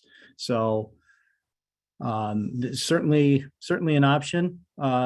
But I would suggest doing something like that, much in the same configuration of the diagram that was shared earlier. All right. Thank you, Norbert and Jeff. Hey, so we're running late into the meeting already. So could this be a possible solution? There was an idea of putting it on Schaefer Road. So can we talk to Vernon Township and find out, would they be interested in partnering with us to put it on Schaefer Road? There was discussion of the exact location here. Can we come back with a couple of additional recommendations and then bring it back before the board for further discussion, or is there not enough support for that? I'd be open to it. I would love to pursue the collaboration with Vernon to see what if choker could happen by the Forest Preserve crossing. Also, one price that wasn't on there, what is the cost of a permanent flashing sign for speed? I find that fairly effective. As I'm going north on Mundelein, there's a flashing sign that's always there and people slow down. So I don't know, there wasn't a price for that. So I do think what I'm hearing is that speed is a huge problem. And Allison, I feel for you. I can't walk from my home into Long Grove and I live a quarter of a mile because people shoot off of 53 onto Robert Parker Coffin Road going 45 and there's no sidewalks. So I have to either take my life in my own hands. So I feel your pain, and I want people to feel safe and be able to walk and bike in the community. So that's I'm listening. We're all listening, Trustee Michaud. The problem exists in many areas in the community. Diamond Lake Road, great Indian example. Creek. Indian Creek. We don't have the resources to be able to put paths in, or it all comes down to how do we connect the community so it is safe for everybody. I raised my kids, never were they allowed on Diamond Lake Road. Just didn't happen. We couldn't walk down to the next street. You're stuck on your street, right? I get it. Trust me, I get it. I really do. Do I wish it was different? Yes. Do I wish we had pathways? Yes. Do I wish we all had electric powered golf carts? Yes. That we can get around town, or people from up north can make it into downtown. Absolutely. But the problem exists in a lot of places. It's not just this case. Chris, good point. So I know you're a no. Well, are you? Bill, I'm open to options. I just don't think, I just don't think I know a choker quote will work. It's going to stop people. It's also going to aggravate a whole bunch of people who live here, who pay for that road, I wish there's some compromise, alternative proposal that just makes more sense. And I know when they get through the choker and they make the turn on Schaefer, they're going to hit the gas anyway. And to me, that's part of the problem. Or if they make the right turn at the stop sign, they're going to hit the gas and there's a school bus. I don't think it fixes the problem. I think it's just going to aggravate a whole bunch of people. All right, that's fair. And what's your thoughts here on proceeding? I don't have a big problem on I think money spent for safety, needs to be spent in different areas of the village. So that is not something that troubles me. I think it's the same thing though. It's that is one too few. It doesn't really do enough. So I'd be interested. To me, my gut says that Schaefer would be a better place to start with one, and cooperative thing I'd be interested in hearing. But we've got problems on Schaefer and Checker. Is one going to do it? All right, Bobby. I wish there was a magic wand to make this work. I'm willing to look at Schaefer, which seems like a better alternative, but I would be concerned about the traffic coming from Lake Cook, turning left onto Schaefer, and at times would you be backing up onto Lake Cook? It does already. I've seen it back up anyway, because that used to be my commute home. Okay, so turning onto Schaefer, you're backed up on Lake Cook Road. So, on occasion, you'd have, because I would come up 53. I would turn on Arlington Heights, but I would see people try to do the cut through, and sometimes it would back up. Believe it or not. I know that it frequently backs up 3 or 4, but would we be talking 15? The impact of that could be a serious hazard. So I would look at it, but I'd want to know that impact. Jeff, you were there was an ask to do some kind of an analysis, right? Yeah, the delay study, doing a little math on that. So yeah, we can work that into this and bring that forward too. So, because we're sort of far into this. Go ahead. Yeah. Could we ask Killdeer their opinion of their 2 chokers? Are they glad they have them? We can. I mean, Greg, you want to ask Mike Talbot? Yeah, I can absolutely have a conversation with Mike.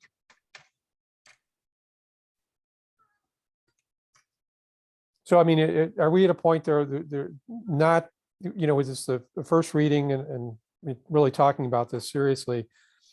Can we come back, maybe have Jeff come back, look, but maybe Greg's going to have to do some work with Vernon Township, see if there isn't a way to put it there on Schaefer. I wouldn't totally throw out the idea of placing something on Checker somewhere, but come back with some more information and bring it back before the board, do the traffic analysis and so forth. I mean, I think I have enough buy-in for that. Do I or do I not? I would be for that. I think the cost of doing nothing is greater than the cost of doing something. No matter what it is, I just, so it's inconvenient. You know, people that are driving their kids to school instead of putting them on a school bus make the traffic worse. People get used to things. You know, there are entire streets in Inverness that are blocked off from Ela Road because they had too much cut through traffic. You know, it's important in other communities. I think we need to try something. So I'm open to anything that is going to help solve the problem. All right, well, I'm going to stop it here if I can, if you'll allow me, so we can move on because we have a lot of other items, but good discussion. Thank you. And it'll be continued. So thank you for joining tonight, Allison, Mark, and Norbert. Appreciate it. Thank you. Thank you all. All right, Jeff, you have like 5 minutes to do the engineer's report. Okay, well, I was going to say in the interest of time, I'll highlight 4 things. The first one's not on the engineer's report, happened this morning, but I wanted to highlight it. There was some information that went out of a water main issue in the Ravenna subdivisions that resulted in a boil order put out by Aqua Illinois and then shared by a couple of the residents. The communication alluded to everybody in Long Grove affected by that. The Ravenna subdivision is serviced by a community well. It's an isolated system. So in short, the boil order was contained and affected the Ravenna East subdivision only. Didn't have any impact on the village's municipal system that services the downtown business district. Next thing, staying on the topic of water, number 12, two weeks ago at the board meeting, I talked about the flow control valve. Pleased to say that the parts came in. We're going to get that repaired next week. Number 15 of the Arlington Heights Road project that's been alluded to, but just wanted to highlight again the public open house meeting via virtual format is going to be on Thursday from 5 to 7. I understand that 5 o'clock there will be some opening remarks, so be sure to be there for those if you plan on attending, and then they're going to solicit comments and feedback for a period of, I thought they said 2 weeks after the meeting, just to make sure that everybody's comments and input is received. Hey, Jeff, do you know the format of that meeting though? Is it just kind of come and go like you normally would? You know, I don't know. I don't know. I've never been to a virtual one, how Lake County does it. Okay. I'm envisioning it's going to be the opening remarks, and then somehow, some way you can communicate with somebody if you got questions or want to dialogue with them. But on Zoom, that's going to be a challenge and going to be interesting to see. Okay, thank you. You do have to register for them to allow you to the meeting. I have the Zoom link, but I guess I have to, did I register? I don't know if I did or not. Okay, got it. You probably did if the registration sends you the Zoom link.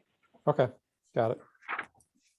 And then the only other thing that I wanted to highlight was number 19 on the miscellaneous, the covered bridge downtown. Ever since it was reset on the concrete abutments, there's been banging of the transition plates, I'll call them, the steel plates on each side of the bridge as vehicles go from the concrete onto the bridge. The east side has been taken care of. That was easily addressed by the township tightening some of the bolts last year. West side, they tried that, didn't work there. So the township is looking at options, and I'm coordinating with them, you know, basically a pad under that running plate or the transition plate to reduce that banging. So just wanted to put some skin on the number 19 on the report there. So with that, that's what I wanted to highlight. But as always, if there's any questions, please let me know. Any questions for Jeff? No question, but a comment. Just, I don't know if you were aware, if you'd seen it. I saw it similar to the Arlington Heights thing. Lake County has asked for input on Buffalo Grove Road between Route 22 and Route 45. That's not technically in Long Grove, but it's kind of the east entrance for all the folks at Heron's Landing. So it would affect people. So they're in the, like, go online and do public comment right now. Okay. I had not heard about that, Ann, but I'll do a little bit of searching just to make sure that I put it in the engineer's update for the next meeting, just to make sure that that information is conveyed, whatever I I find. can find the email I got and forward it on absolutely. to. Yep. All right, if no more questions or comments, I'll move to item number 7 on the agenda, which is discussion and consideration of an ordinance amending the Long Grove Village Code regarding water systems and connection requirements. This really had to do with Fountain Square and the special dispensation we gave for the irrigation of Fountain Square last year. And so I don't know if Greg or Jeff want to, or Greg or Jeff or Vic want to get into more details of the concept of how this is supposed to work or not. But that's what this is, to allow them to continue on, or almost make it, basically make it permanent so that they can irrigate Fountain Square, right?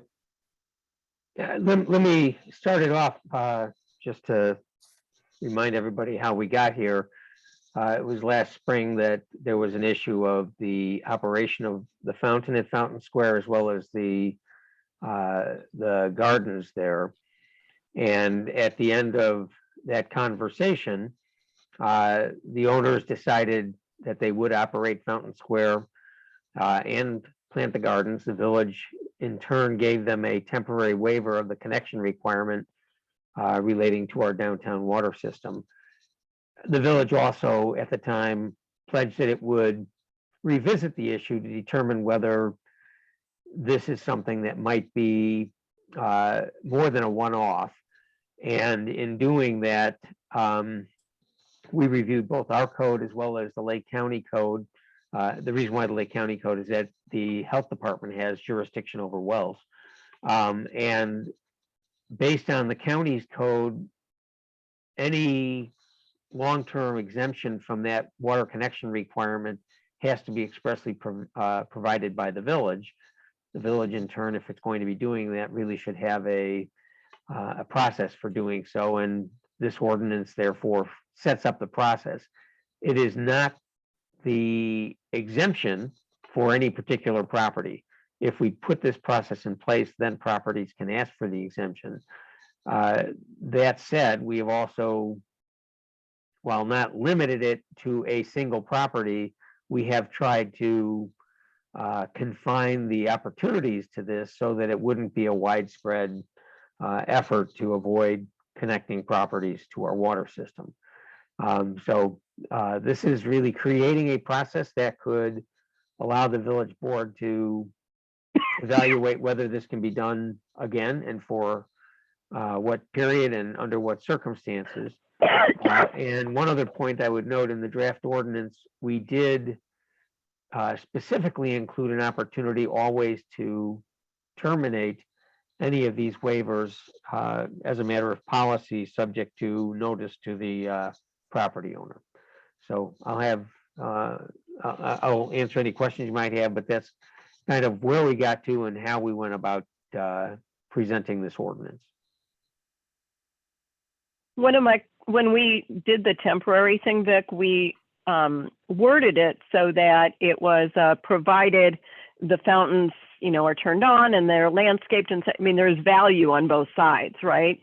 I was honestly having trouble getting through the legal stuff, and it might be I'm a little muddled today, but is this written so that there is value received on both sides? Because I I was in favor of the temporary. I'm in favor of this as a thing, as long as we can assure there's value received in terms of landscaping and so things that are publicly attractive. Yeah, this does not specifically provide any kind of arrangement for that, but it creates the process for doing so. As I said, anybody who wants to take advantage of the waiver will have to come to the village board, and then the village board will have to adopt a resolution granting the waiver. The terms of that waiver can include those very items that we premised the exemption for this past year. So while the ordinance doesn't do it, the resulting resolution for any actual waiver would contain those types of provisions, or could, I should say, contain those types of provisions. Okay, so it's creating a Step one process doesn't, but that's more. step two would. It's a process that's more permanent, but we've built a road that, pardon the expression, has a speed bump in the middle of it. Oh, geez. My head hurts from that, but yes, I think that's correct. All right, Chris, you went off mute. Yeah, I'm not sure I understand it. I didn't read it in its entirety, so I don't know if I really understand it. So we mandate property owners connect to the municipal supply. Then we get the waiver because somebody doesn't want to for whatever justified reasons, i.e. the Fountain Square has water in it. And now we're saying we're going to set up a process for more waivers in the future if it's advantageous to us. So am I understanding that right? Does that seem a little bit like odd to me? No, hey, so That's Vic, go back incomplete. to. Okay, It's what am I incomplete, missing? Chris. What am Go I back to missing? the non-habitual structures, right? It's really written in a certain way. Vic, can you describe that more? Because it's not. Sure, yeah. and let me even take it a little farther back. The county requires anyone on a well to connect to a public water system that is available. We have a public water system that's available. Everyone is required, therefore, to cap their well and to connect. Now, there's an exception in the county ordinances that say, unless you have a waiver from the municipality. Now, we did that as a one-off last year. It involved more than just this issue. And so, frankly, I don't believe that the way it resulted last year would necessarily be an appropriate way to try to do it time and time again, whether for this property or any other. And because it's supposed to be a municipal waiver under the county ordinances, we need to have a pathway for people to ask for a waiver. We don't ever have to grant it, but if we're going to be granting it for one, we have to at least make it available to others. And so this ordinance creates that pathway. That pathway requires them to go through, as Ann called it, a speed bump. And they may or may not be able to overcome that speed bump depending on the circumstances for asking for the waiver. We've tried to limit it so it's not going to be for any building that anybody can inhabit, and not only building structure that anybody can inhabit. So here we have, to use the example that triggered this, a fountain. And we only allowed the well to continue for supplying the fountain and the hose bibs that irrigate the gardens. It does not apply to any habitable building. And so we are keeping that in place. We did, if you recall, get a request from a related property last year. The board did not grant that request, but one might argue that there were some similarities, and therefore, from an equity perspective, they would and should have at least the right to ask. And so what we've tried to do is create a process that is fair and even-handed, but very limited, and one that the village board would ultimately have to make the final determination as to whether a waiver is warranted and under what circumstances, which is the point that Ann was raising with her comments, that those circumstances might be that there has to be a demonstrated public benefit, such as the accessibility of that property as a public gathering space in order to do this. So what we did, I don't want to say by the seat of our pants, but what we did in the context of a particular dispute last year, we are putting in a routine so that it could be replicated in a way that's a little more recognized under the county ordinance, as well as making it more accessible, at least nominally, to any other property that believes it could fall under the same circumstances. Thank you for that very detailed clarification. In my mind, I just heard us say, we're open to receive your waiver requests and not compel you to connect to the well and cap your well, or connect to the system and cap your well. Are we not advertising that we're more open to do that by doing this and get away from our? We're saying that there is a process, because we are, I mean, we did it last year again under very specialized circumstances, and we don't have to grant it at all. And if we're disinclined to grant it for anybody, then don't pass this ordinance. And then the outcome will be preordained. What they do on, as the repost is a to be determined outcome, but at least we know what they stated they would do. If we want to do it for one, though, we can't simply say it's good for the one. We have to at least afford others the opportunity to make the request. It may be that only one is able to demonstrate that it's a sufficient basis for getting the waiver, but we have to make the opportunity available generally as we've defined it, if we're going to make the opportunity available at all. Vic, I think you're not being really clear that, Chris, any water that goes to a building where people live or go to a restaurant or any that people can be in, that's a hard pass. That's right. That's not this. Yeah, that's this is only building. For things that are like landscaping and flowers and whatever. So it's a hard pass on no homes, no restaurants, no businesses.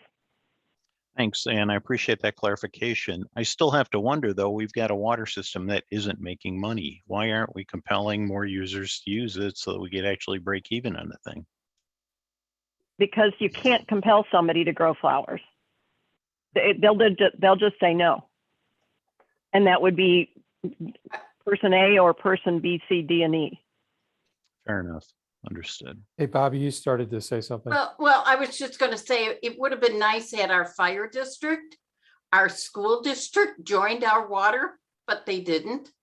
And this is a unique situation, and Vic has set it up so that if another unique, useful situation should arise, we could grant a waiver for someone else too, but unlikely.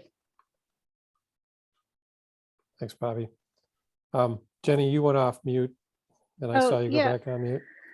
So one thought, and we might have discussed this when this whole thing came up last year. Has there ever been a discussion to offer an irrigation rate, like a reduced rate, require them to hook up to the well, but then because it's going to be used for a fountain and flowers, can we give them a rebate for beautification reasons? That's one thing that hits my head or comes to the top of my head. And the other thing is I 100% think that if we're going to offer it to one person, we have to give everybody the opportunity to meet those. So I think if we're already allowing it, then it's only right that we give other people the right to also meet these criteria. Yeah, just to answer your question. Yeah, to answer your question, they weren't agreeable. So just, I asked.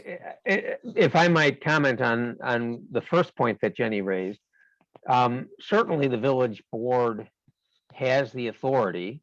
The policy question is another issue, but you have the authority to make everybody connect, and you have the further authority to make grants for certain activities that you think will stimulate economic development. And if you think that having some property owner make available a portion of their property for public gathering space, you could make a grant to them. And if that grant happens to mimic the cost of irrigating that public space, then it's a wash. I would be a little bit concerned about trying to set up a separate irrigation rate for two reasons. One, it's not, the metering of that gets complicated. I'm going to let Jeff offer any further comment on that particular point.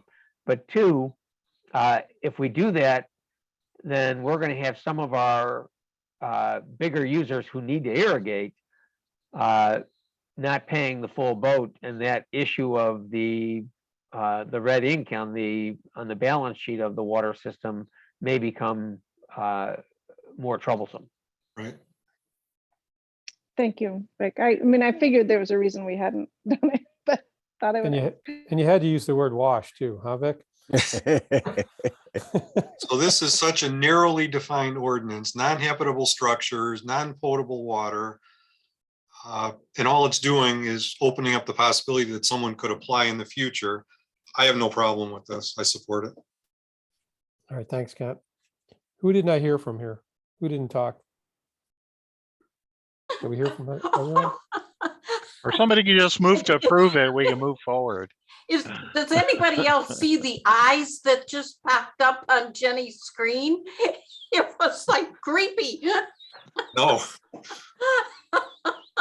Oh, I missed it. All right, so does somebody want to make a motion to approve this then, based on? I'll make a motion. Okay, so moved by trustee Tanucci, Second. Spoken. seconded by trustee O'Reilly. Michelle, you get to take a roll call here. Trustee Tanucci, Aye. trustee O'Reilly, Aye.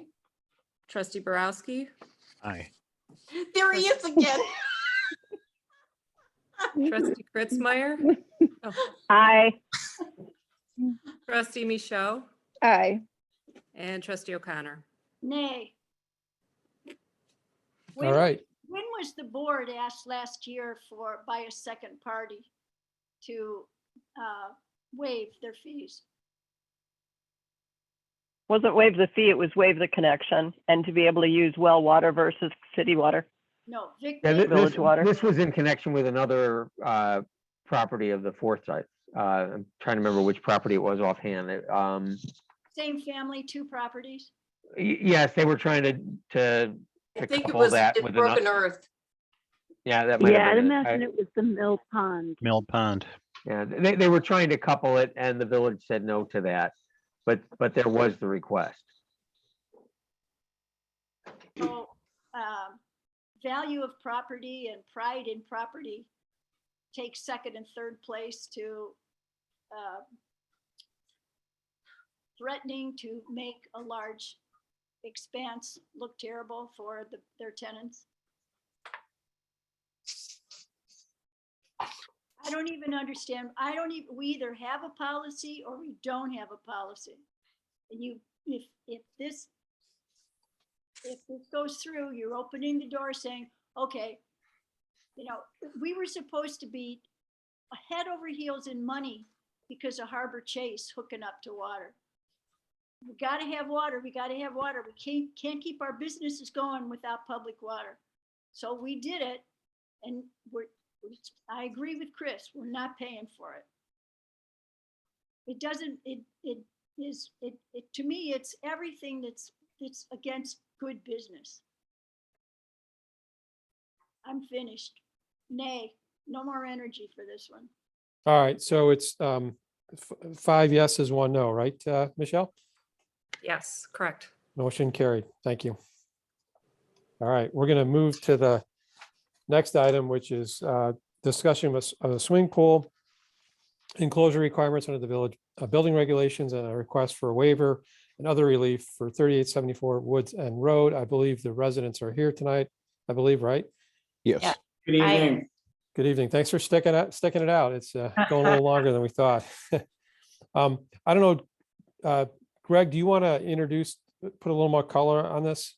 Sure. Mr. President, members of the board, you have a copy of Mr. Staub's request for relief, a letter that he had sent to the village.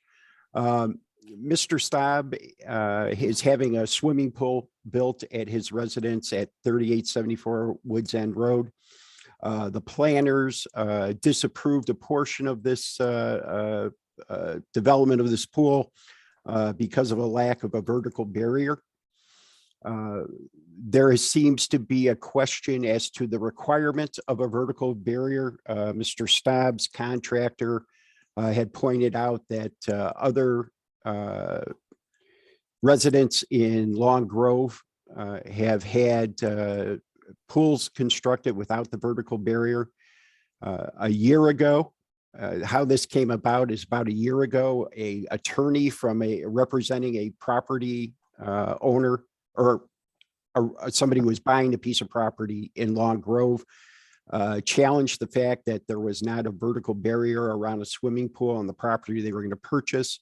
Initial communication with legal had expressed that there was legislation that made it mandatory. That information was incorrect. It got convoluted. Where the conflict comes from is the conflict between the International Property Maintenance Code and the SPA code. There's conflict in the language on both of those codes. The International Property Maintenance Code requires that there is a vertical barrier. The village board adopted the International Property Maintenance Code with that provision in June of 2015. That is currently being enforced. As a result, Mr. Staub's plans for moving forward with the pool have been put on hold because of this requirement for the vertical barrier. The SPA code says that an automatic cover is acceptable, but as has been pointed out by village council, that when the two come into conflict, the stricter prevails. And that is the vertical barrier requirement in section 300.2 of the International Property Maintenance Code. So with that being said, the village staff was not in a position to offer any consideration or relief because of the adoption of the code and the requirement of code. So Mr. Staub is asking for consideration and relief from that requirement, and that's the purpose of his letter and why he's here tonight. Now, and you know, before 2015, all that was required was the cover, right? And then after 2015, when we adopted the new code, then the fence and the cover was required, correct? That is correct. Well, let me jump in. And cover or fence? No, that's what I was going to clarify. Pre-2015, the standard International Building Code does provide for, or codes, I should say, does provide for the vertical barrier. The fence is the standard thing. The SPA and pool code is something that the village first adopted in 2015. That's where the hard cover alternative is found. But we have always had the fence requirement. When the other pools purportedly were allowed without a fence, I'm not sure. And whether they were in the ground before the international codes were changed in that regard, we haven't done the background on that. No one's identified the specific properties or when those pools have come into play. Hey, Vic, though, but so I'm a former HOA president. And for us, it was a big decision to allow somebody to put a fence around the pool because everyone that was putting them in, getting permission from the village, all they needed was the cover. So I believe we have a few homes that still don't have fences around them, but the ones that do, we mandated that they would have to have a decorative fence that, couldn't be a stockade fence. It's got to be somewhat nice looking and attractive, and it can only be around the perimeter of the pool. So that's where I find this a little bit awkward that this came up, because as an HOA president, I mean, this was one of the first things I had to do like 18 years ago when I became HOA president, was to help decide how do we handle this going forward for, safety of the residents in the neighborhood. And that's what we agreed to do, because the village at the time was saying all you need is a cover. And I will tell you that, in terms of this issue, we've only looked at our current codes. We were not asked to do any of the historical stuff. I know from my use of these codes for other communities that they have traditionally had the vertical requirement, the fencing requirement. Got it. But whether the village had, in its prior iterations of these codes, put its own exception in place, which is not uncommon as well, or not, I simply don't recall, and we didn't look at for purposes of this issue. Got it. Okay. But I mean, so but let me just ask another question. So there's no risk to the village if we say the cover alone is fine, right? And it'd be even better if you had a cover and a fence, correct? But we would have to change our code to allow it, right? I think that is a correct summary. And I would note, there are many communities that do have the alternative. Rarely would you require both. You could, certainly someone could choose to do both, but rarely would you require both. And whether it's a fence or a cover, if someone fails to, fence has to have a self-latching gate. But if somebody leaves the gate open or blocks it in some way so it's accessible, or if somebody fails to put the cover on, it's got the same effect. The issue of compliance with using those protective facilities is different from our requirement to require something. And by following one of these codes, and right now we do have an anomaly because of the conflict between them, we are certainly fine from a standard perspective. I think that what Greg has asked is, does the board want to essentially make a choice of, you can, and keep in mind that the spa one is not that you have to have the hard cover, it's that you can have the hard cover. So what we would do would be amend the maintenance code essentially to say, except as otherwise provided in the spa code, you have to have a fence. All right. So any comments from the board? Does anyone want to go around as thoughts? Last statement confused me, your last sentence. Well, I we didn't don't hear what you said. Rita said that my last statement was confusing. Let me try it again. We have two codes right now. One says you have to have a fence. The other one says you can have a certain type of pool cover. We don't want to. But not require a fence. And if you have that cover, it would be in lieu of a fence. Okay. But what we don't want to do is get rid of the fence altogether, because then there's no standard for the in lieu of. So what we would say is that for the maintenance code, which is the one that has the fence requirement, we would say you have to have the fence unless you otherwise comply with the spa and pool code. So That's better. that would be the change that would be made if that's the direction the board wants to go. And then someone would have the choice of doing the hardcover or the fence, or if they wanted to have both, they could. Could they have a fence without a cover? Yes. And the reason we brought this before the board is we did not have the latitude based on the IPMC being the stricter of the requirements in the code that was adopted by the village board to offer a concession in that regard, because again, council has advised us that the stricter of the two codes prevails here. That's why this is in front of the board. Any other discussion on it? Question, if I may. Sure. Where does the common sense factor figure into this conversation? If we have a highly clustered development that's going in with high density of homes backing up next to each other, there's a higher likelihood of, children drifting into your backyard. Whereas if you're living on 3 acres with absolutely nothing behind you, there's like no likelihood of anybody ever drifting in your backyard. And, in some cases, view becomes more important than the vertical barrier in my mind. So is there any way to put common sense into this discussion too, or does that not apply here and it's got to be one or the other?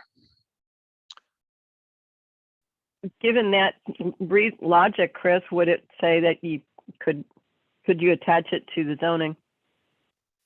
So that's a R1 Vic- 3 acre that's- lot zoning. That's a Vic question. I'm just thinking about it. We certainly could say in the property maintenance code that it has to be a fence unless you otherwise comply with the other code, but that exception only would apply for lots over a certain size. Or, you know, maybe the lot size is going to be less important and the setbacks are, you know, side yard setbacks. I mean, that's an interesting take on it. And I think that there's a lot of merit to looking at it more site specifically like that. Thanks. I don't, obviously I don't know the answer, right? Because every site's specific, but I will tell Mr. Staub and Mrs. Staub that I've been building a pool that was supposed to take 4 months. We're now into the 11th month of construction because of part shortages. So good luck to you Oh, we don't guys. like hearing that. That's all I got to say. We're not done yet. You have a fence? Oh yeah, we got 400 feet of fence that we had to put up. Yep. And there's nobody going to walk into my backyard too, because the particular municipality just has a vertical barrier requirement, and there's no way anybody's ever going to walk into my backyard, and the pool's up on top of a hill, so they got to climb a hill to get there too. So anyway, sorry, I got distracted. All good. Kent, you've been quiet. Yeah, well, I own a pool and it's fenced. And even if I didn't have to put a fence, I would, because that's 24/7 protection. It's got a self-closing gate and it's got a child-proof latch 5 feet off the ground. So, you know, it's passive protection. A pool cover potentially could provide equal protection, but it's dependent upon human intervention to close it. And it just takes one time that you forget and one toddler that wanders in, and it's a tragedy. And there are so many tragedies of toddlers drowning in swimming pools. You know, we spent a lot of time earlier in the meeting talking about road safety. This is a safety issue. So I support a fence. All right, thanks for that. Can Rita? we get, I'm sorry, Bill, can we Yeah. get some discussion on the actual cover? So what kind of cover is this? This is an automatic locking, press the button, turn the switch, and then what happened? What kind of cover is it? Can you jump up and down on this thing and not go through it, or how does Yeah. it work? No, it's a Something good, like that, Joe. it's by all accounts, Trustee Borowski, the cover that the Staubs have looked to put on top of the pool meets the spa requirement. Absolutely. There's no issue with that whatsoever. The issue again is the conflict between the fence and the cover and the code. So the cover itself has limitations on gaps and everything, so the 4-inch baby head can't fit through any opening and that kind of thing? Yeah, Is That's that the right correct. word? With a Okay. key. Yeah, it's locked with a key.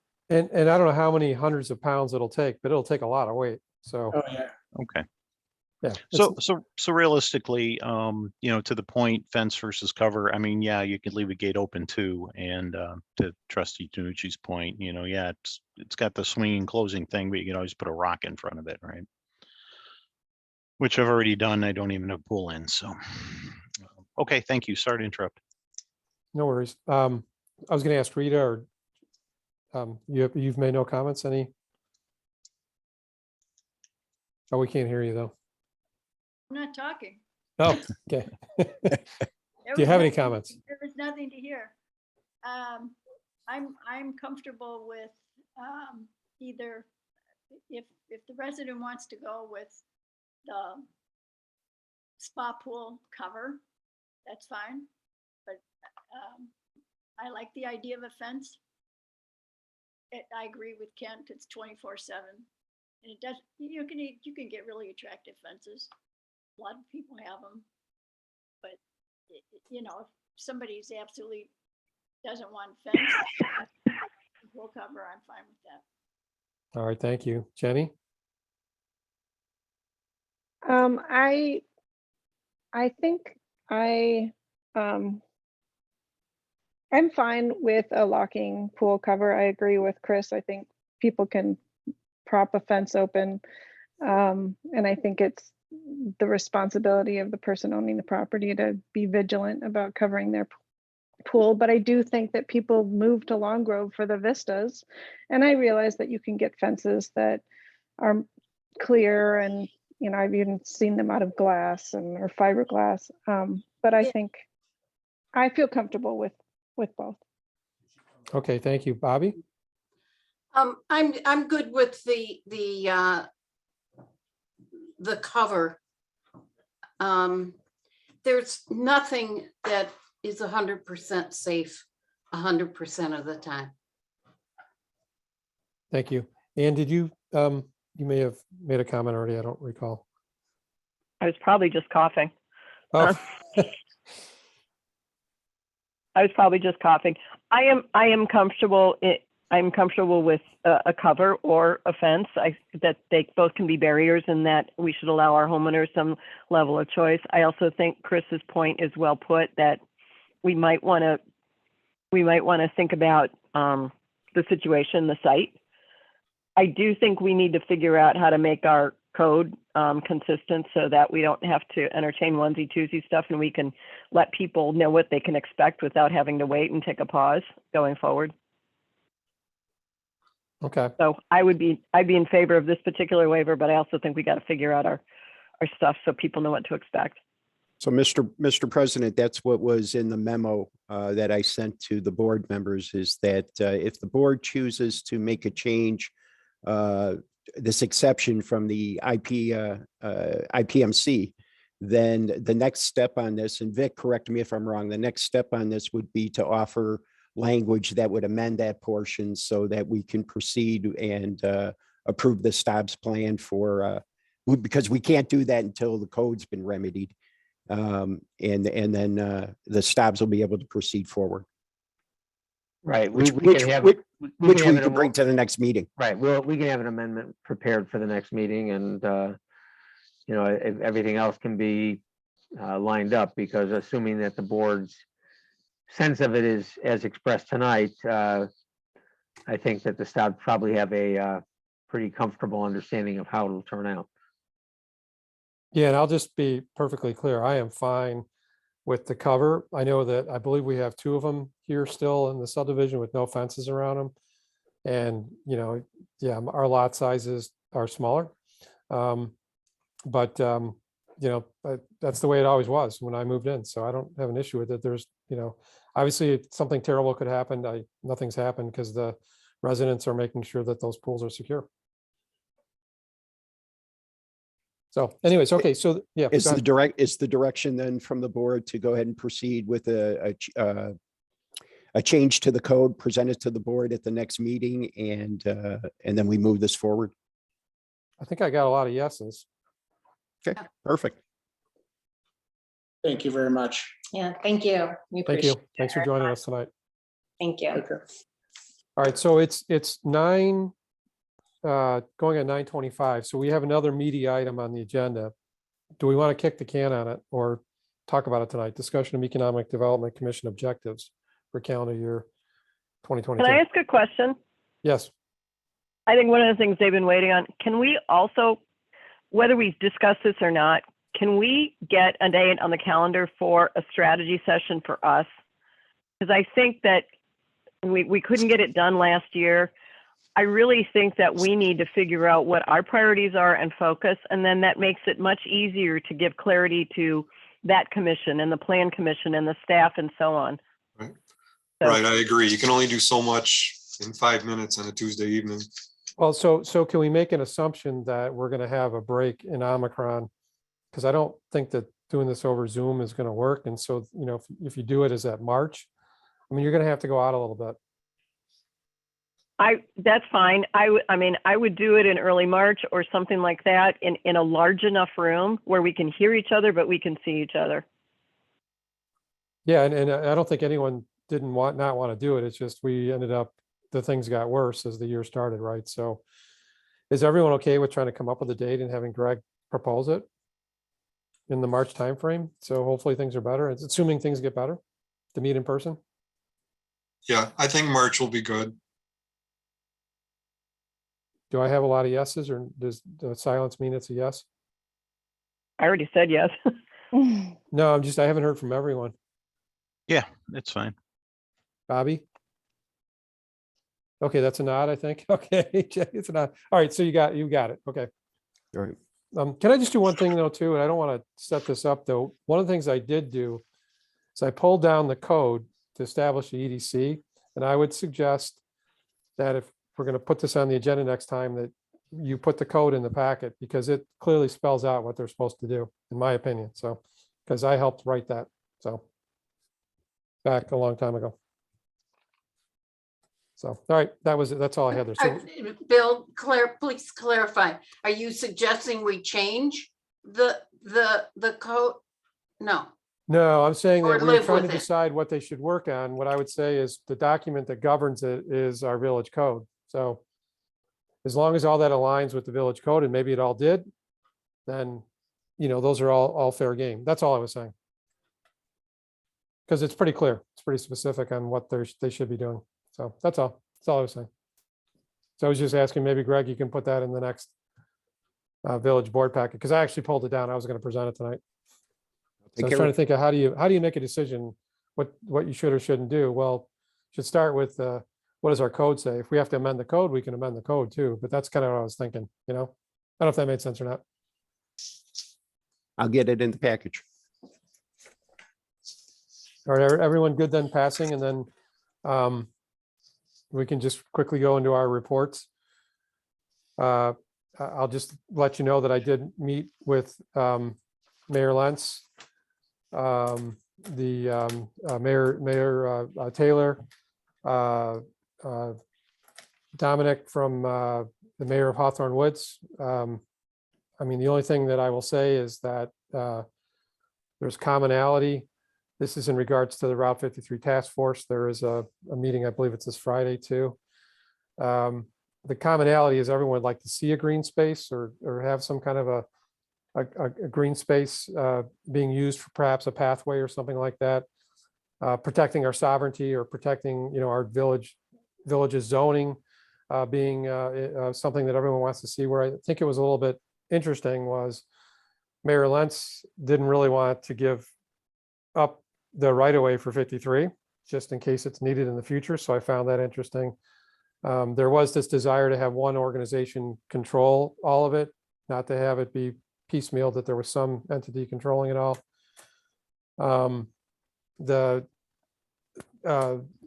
Rhett from Grays Lake still has this issue of how do I handle traffic getting around Grays Lake with the bypass. But beyond that, there was some commonalities of, gosh, if we can make use of that for some kind of a pathway, bike trail, whatever. Now Mundelein wants, the high school wants soccer fields, et cetera. But there was a little bit of difference on, I think the big thing was Mundelein saying, hey, I don't know if I want to give up that right away, because the village of Mundelein is split and maybe we'll need it in 50 years. I don't know. So I found that interesting. So I think that's my brief readout from the meeting we had last Friday. So if that makes sense. I thought Grace Lake was looking for an overpass or an underpass as opposed to a bypass. That's still in play, but I don't know if they'll think, on 83 or whatever to get over the railroad tracks, Canadian National Railroad. Yeah. But he just keeps going back to, still we're gonna have this problem of getting there's no easy way to get 120 around Grays Lake. There's no space there. So it's not that that doesn't even have to be a part of this task force per se, but I think that his issue is I need that problem solved, right? That's what he's saying. Right. Okay. So I just bring that up because, I don't know that. He wants to trade horses. Yeah, right. So that's all I have. Trustee Browski, anything? Very briefly, electronics recycling in the county was down about 20% last calendar year. It seems a little bit troubling, but the majority of that decrease is due to fewer CRT, the old style televisions being discarded. So that was very interesting. And there's a very strong countywide push to put together composting plans. So food scrap recycling, both at a residential and a commercial level across the county. So a lot of energy will be spent on that, trying to figure out a way to make that happen and keep the food scraps out of the landfill. And that's all. And there was an article in the Daily Herald today on the textile recycling too. So it was interesting to see it. So that there's a lot more locations and it's being used quite a bit. So Yeah, and the next thing also is carpet recycling. They're still trying to figure out a way to do carpet recycling and have it legislated. But there's a lot of lobby money from the carpet industry not wanting to get any kind of legislation passed towards that effect. So, but Swalco and several of the other waste agencies are trying to get that to push through Springfield this year.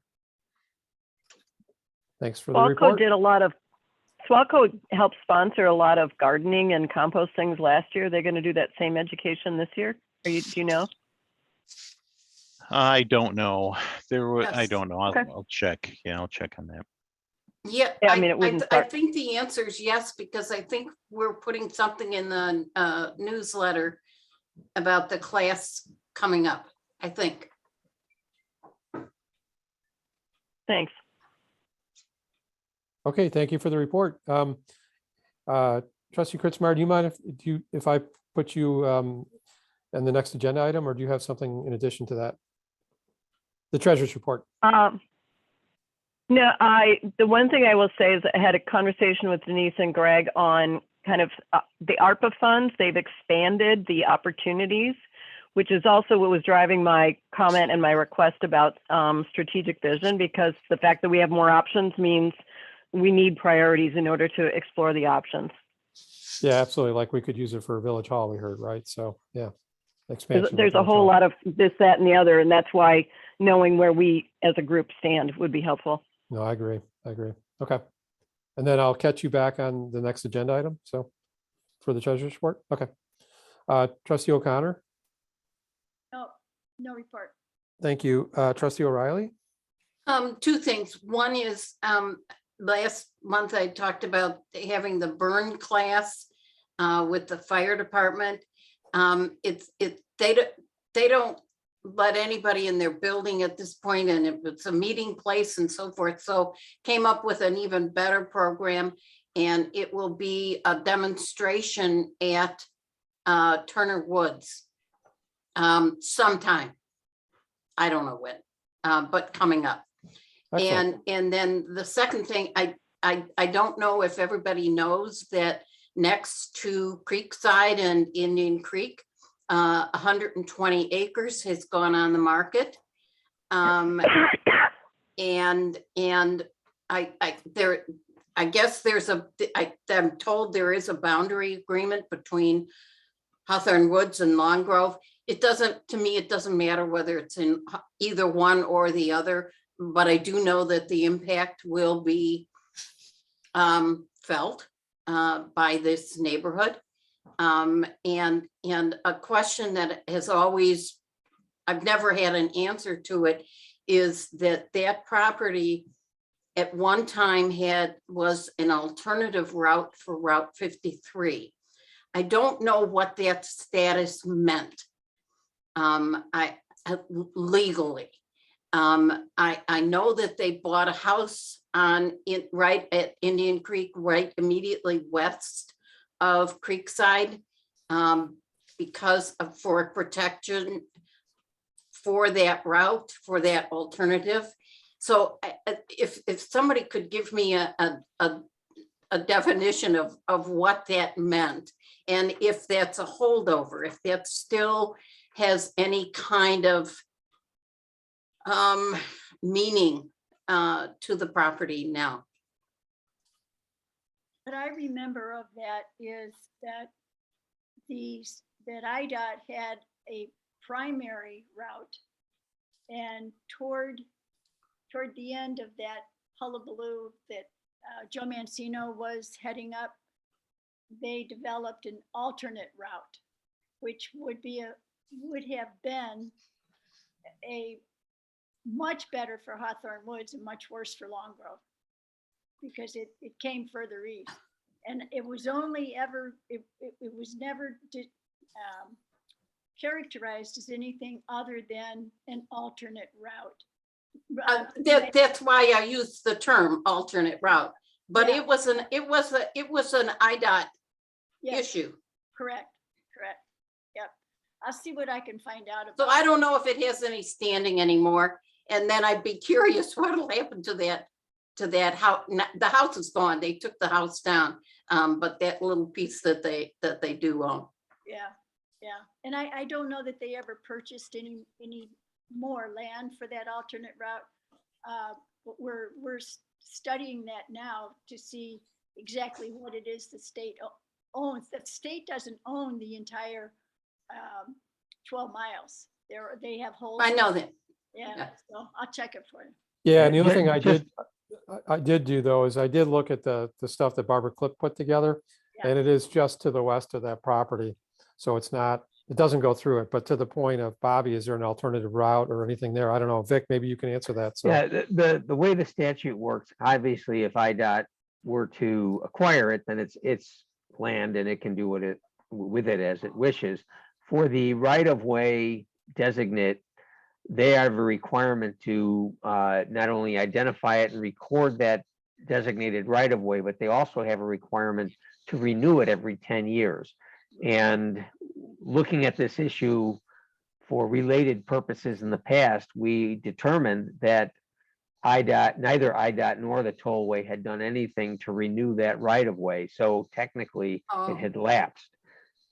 They would have to go back through the process to designate it if they wanted to put some kind, there's a process in place under the statute that if it's designated, you can't do anything without going through a notification and waiver process. But that does not apply currently to any of the areas that were originally designated because IDOT never did the 10-year renewal. Okay, so it's dead. It's that for now. I'm always concerned that this is the Michael Myers of road program. So right. Okay. And then, but Greg, you did look at the border agreement with Hawthorne Woods, right? So can you comment on that? In regards to, the border agreement certainly shows that property falls under Hawthorne Woods without a doubt. And, I looked at the terms of the original 96 agreement and then the second resolution that went on for approval for the 2016 that Vic prepared. And it's definitely Hawthorne Woods as part of that boundary agreement. So it's unincorporated Lake County and they would have the ability to annex it in. Yeah, right? Exactly. Okay. The listing sheet not kind of, but it kind of, yeah. Yeah, it says you'll get a better deal if you go to Hawthorne Woods than if you go to Long Grove. Yeah, it offers both. Higher density. Your choice. Right, but they kind of lean toward recommending going to Hawthorne Woods because you can get more density. Well, and that certainly concerns my neighbors. Right, sure. Well, we can proactively address that part, right? So by sending a letter, at some point, if this is going to happen for annexation, just letting them know that, putting them on notice that we would prefer to make sure that anything they do would be harmonious with the neighbors. Longrovian. Longrovian, there you go.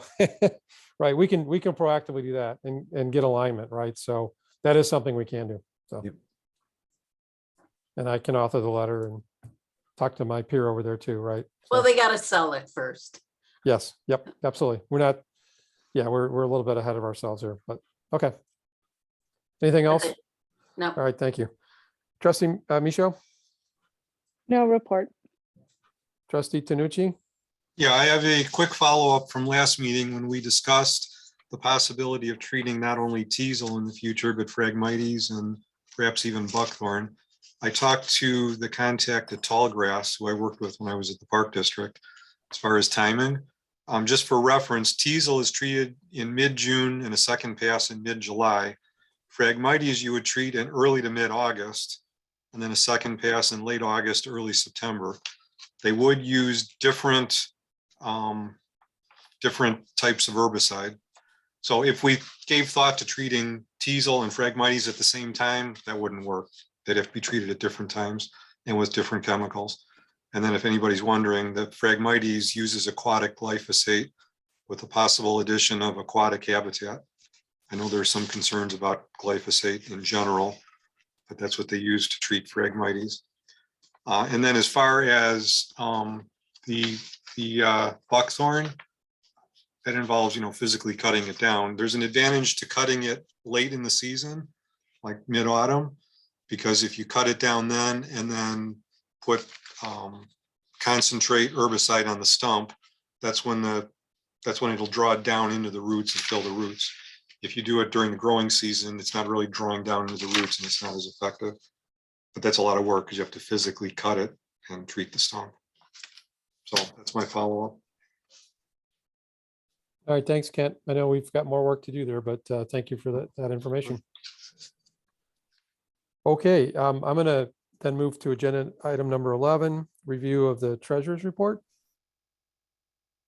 And Ann, do you want to take us through it, or, I mean, it's really good news, right? So It's good news. I mean, one of the things that in December is when Amalgamated, which is the administrator for the different bonds, trues up all of the stuff. And so as we expected, we got a large check back because the bonds for Sunset Grove are kind of over covered, if you will.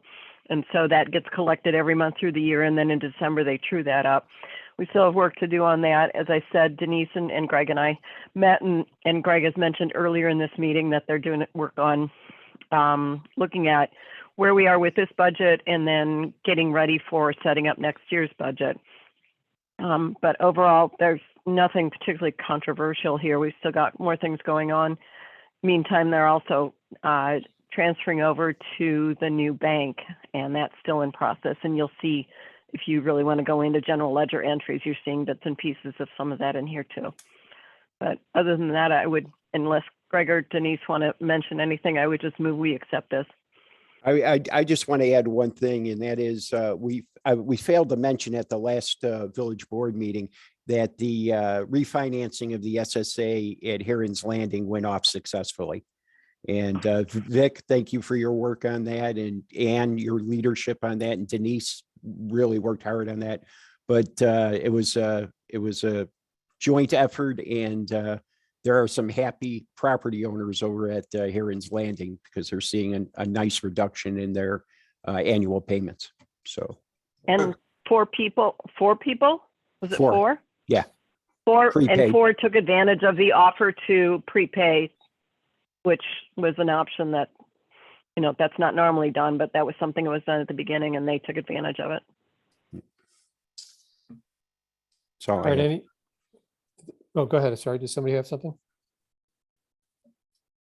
All right, so great work by all on that, and thanks for bringing that up, Greg. So do we need a motion to approve to accept the monthly treasurer's report? I moved it already. Okay, Second. so it's moved by trustee Kritzmeyer, seconded by trustee O'Reilly. Roll call, please. Trustee Kritzmeyer, Aye. trustee O'Reilly, Aye.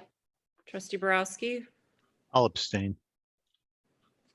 trustee Michaud, Aye. trustee O'Connor, Aye. and trustee Tanucci. Aye. All right, motion carried. Thank you. And then we just have the approval of the board meeting minutes from the January 11th meeting. Motion to approve.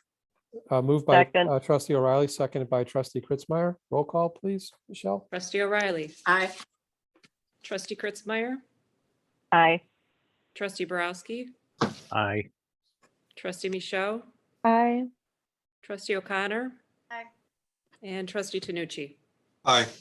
All right, motion carried. There's really no reason to go into executive session tonight. It's late.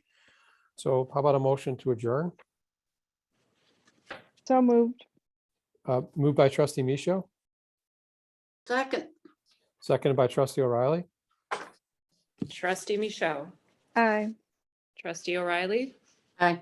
trustee Borowski, Yes. trustee Kritzmeyer, Aye. trustee O'Connor, Aye. trustee Tanucci. Aye. Meeting adjourned. Good night, everyone. Thank you. Everybody. Aye. Well. Thanks. Stay warm. Yeah. Stay warm.